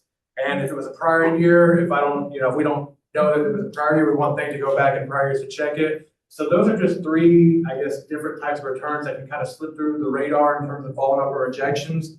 So just if you are electronically transmitting any of those, making a note, go back and check those, because especially with the admitted returns, 'cause I think you have to like go into the admitted return or like mark it as an amended return to see if the amended transmission was accepted or rejected. It's not as easy as a regular one where it'll just show up in a list and we can follow through that. So just make sure you're communicating those with your new volunteers and your new coordinators. And if you have any questions or want any additional training or anything on any of those 3 topics, let me know. We can look at it in more detail. I just know those kind of vary site to site. So I wanted to remind you all to talk to your volunteers. Any questions by now? I think it's a new report of state amended return.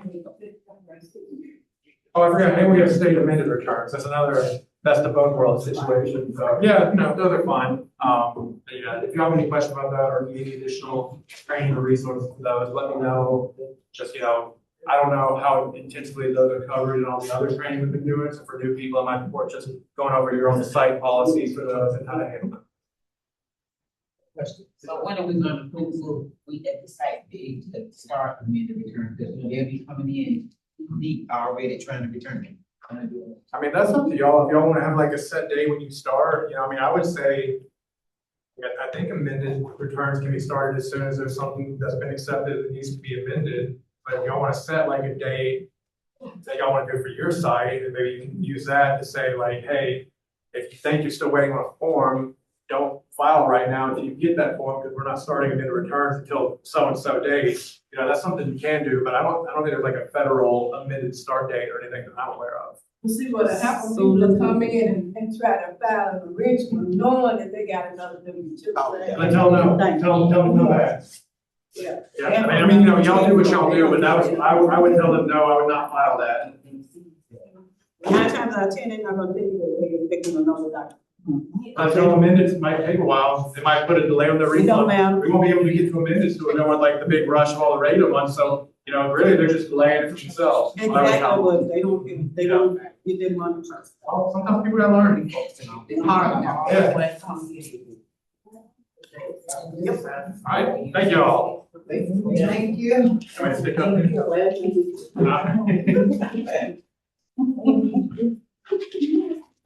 Oh,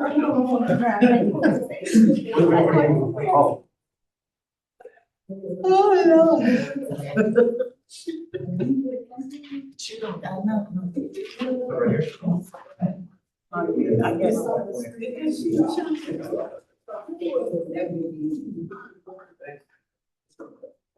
Okay, so one thing that I want to say about the amended is that what we've been doing, and it may work for you as well, to try to have your own room. These people, they know they work 5 jobs. And they come in to good too. They want to go on and get their money. Then they come back with the other W-2 they want to win return. So I let them know, or we let them know, that, and I'm looking at the calendar for this year, that we will not be doing amended returns until March the 2nd, the week of March the 2nd and March the 9th, because those are our slower, March is our slower time, especially the first couple of weeks in March. So that's what we do, because you can get bogged down if they come in and February is gonna be busy. So they came in maybe the first day in February with these 2, now here they come in the middle of, no, we're not doing them till March. Prior years too? For prior years as well. We're not doing the regular season. Then Regular people, yeah, because if you got a lot of people, you can't do this. Now let them know. We talk about it, Sandra and I, whoever our other person is, if there's another person. When we make a decision, we are going to do current return only now. And so, in March, and that's what we will do the prior year and amended return. And that sounds good. Let them know that when they get a amended return from a paid preparer, that they have to come to extended to get that done. Because y'all hear that just in case not. There are people that we've touched on about, they have learned a few things about preparing tax returns. They probably shiggled out, or maybe they were referred by somebody else and they prepared some returns. A lot of them are bogus returns. And now they want to know can we help them, to make corrections on those returns? So that would be an amended return. So we let them know again that those particular people there, they have to come during the extended night. So basically, And you have to have all of their documents that they had when they went to that person. Yeah. For us to be able to follow through. To see just how they came up with those answers before we can jump into it and make corrections. And Denise, those have to be mailed, right? Those amendments. It depends on the situation, we've done both ways. Alicia, you had some sense. So basically, I was just saying, we don't fix other preparers' returns until they extend it. Until they extend it, correct? Even if they have to bring all the information that they gave to the other people. But they still have to bring all the information. Oh, yes, because Because there's what no they way try to do is come in with nothing and want us to figure it out. Yeah, we can't do that. I'm not the magic. And that's probably They'll helpful. come in and tell us that 211 told, Oh, yes, The 211 probably didn't tell them, cause they probably didn't tell 211 what they was trying to do. Yeah. I'm telling you that the IRS told them to come to us. I apologize, ma'am, sir. Okay, any other questions? Any other questions about that? No. So we're going, I want to make a correction on my behalf. I stated the wrong form when we had the returning volunteers class. This is the form 6001. As you can see, it has 2 hours for any and everything that perhaps they had each. And I shared this last year, but again, I reiterate because we got a good card, and I want them to know too.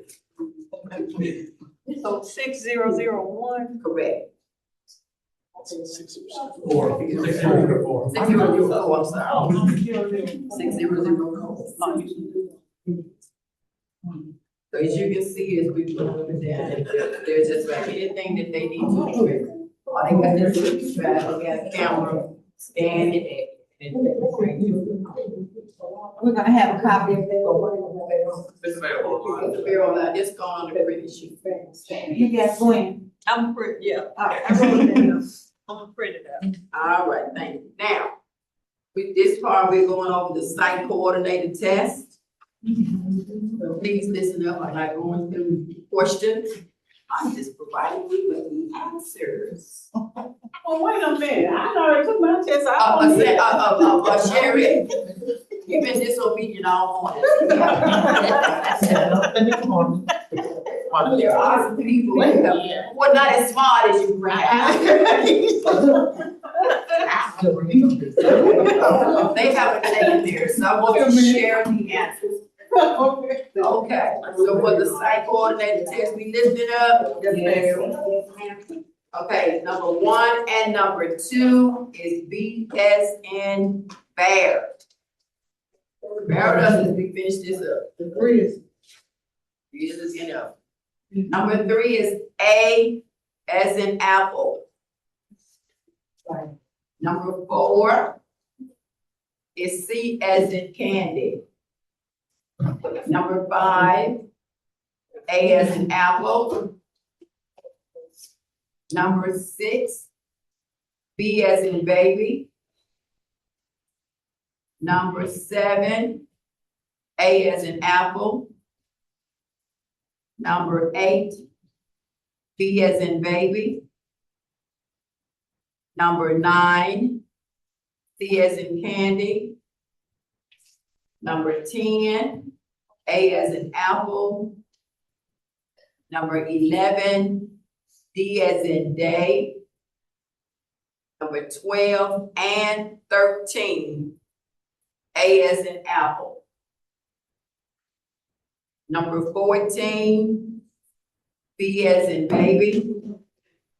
Number 15, A as in apple. Any questions? Or did I tell you this? Mary was one to my baby. Which one? Number 1 and 2. Number 1 is D as in day, number 2 is A as in apple. Okay. Oh, wait, I'm sorry. Number 1 and 2 was the same thing, B as in baby. Number 1 and 2. 1 and 2, B as in baby. All right.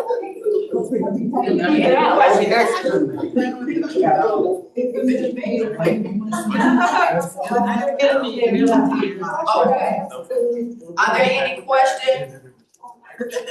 Now, I have a question. I know that we have, I think I counted at least 3 new site coordinators. And so how do you want to handle that, Matt? Do you all need some additional new?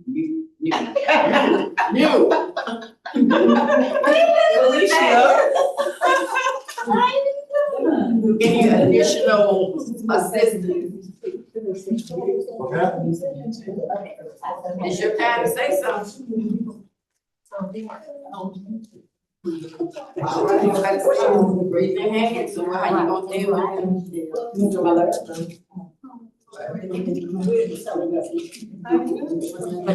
And it's not like now or never, you know, come to us with questions at any point, you know? But no, I'm just saying, cause, we had another class, you had another class, so I'm trying to see.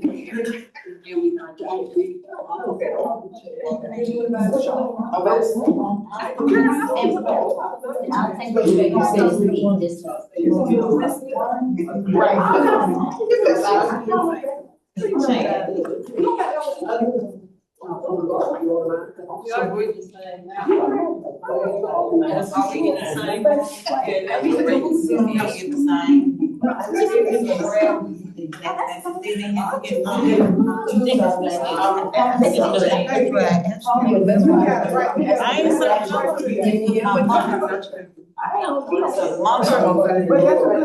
on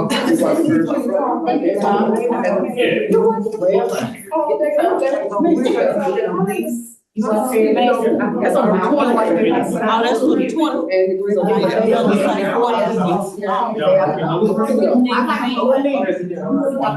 Yeah, make sure you don't stop. Do I do it now? Even if I each and one of the insurance service, I'm still, she's saying. She said some out. Yeah, right. You may want to. Actually, call one and get questions. The vote. All right, so, two things out there before we start closing things out.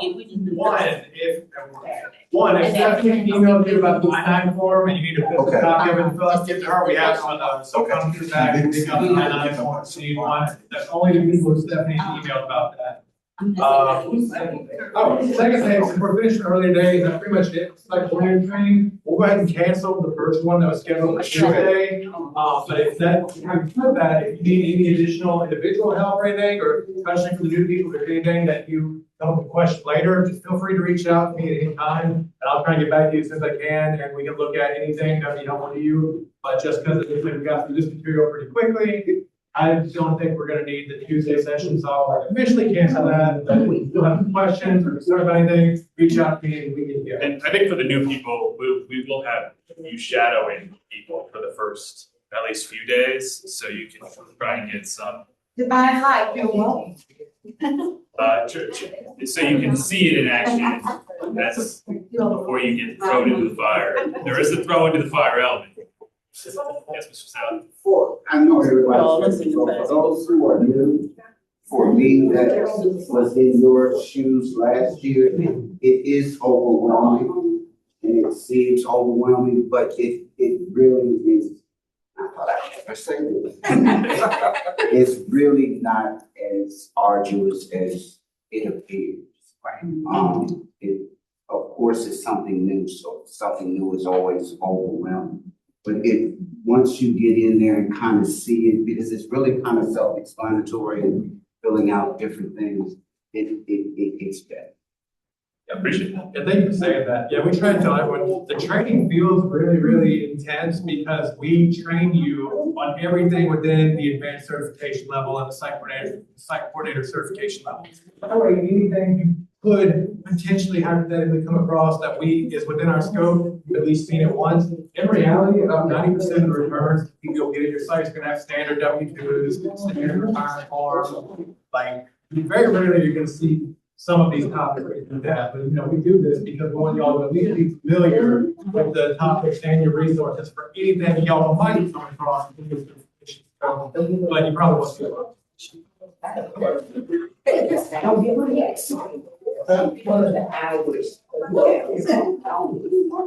Like days. The day in Southland is the whole day, it's gonna be regular hours. They'll actually have speakers talking about, like, doing presentation stuff. Thank you, everyone. It'll be standard hours. We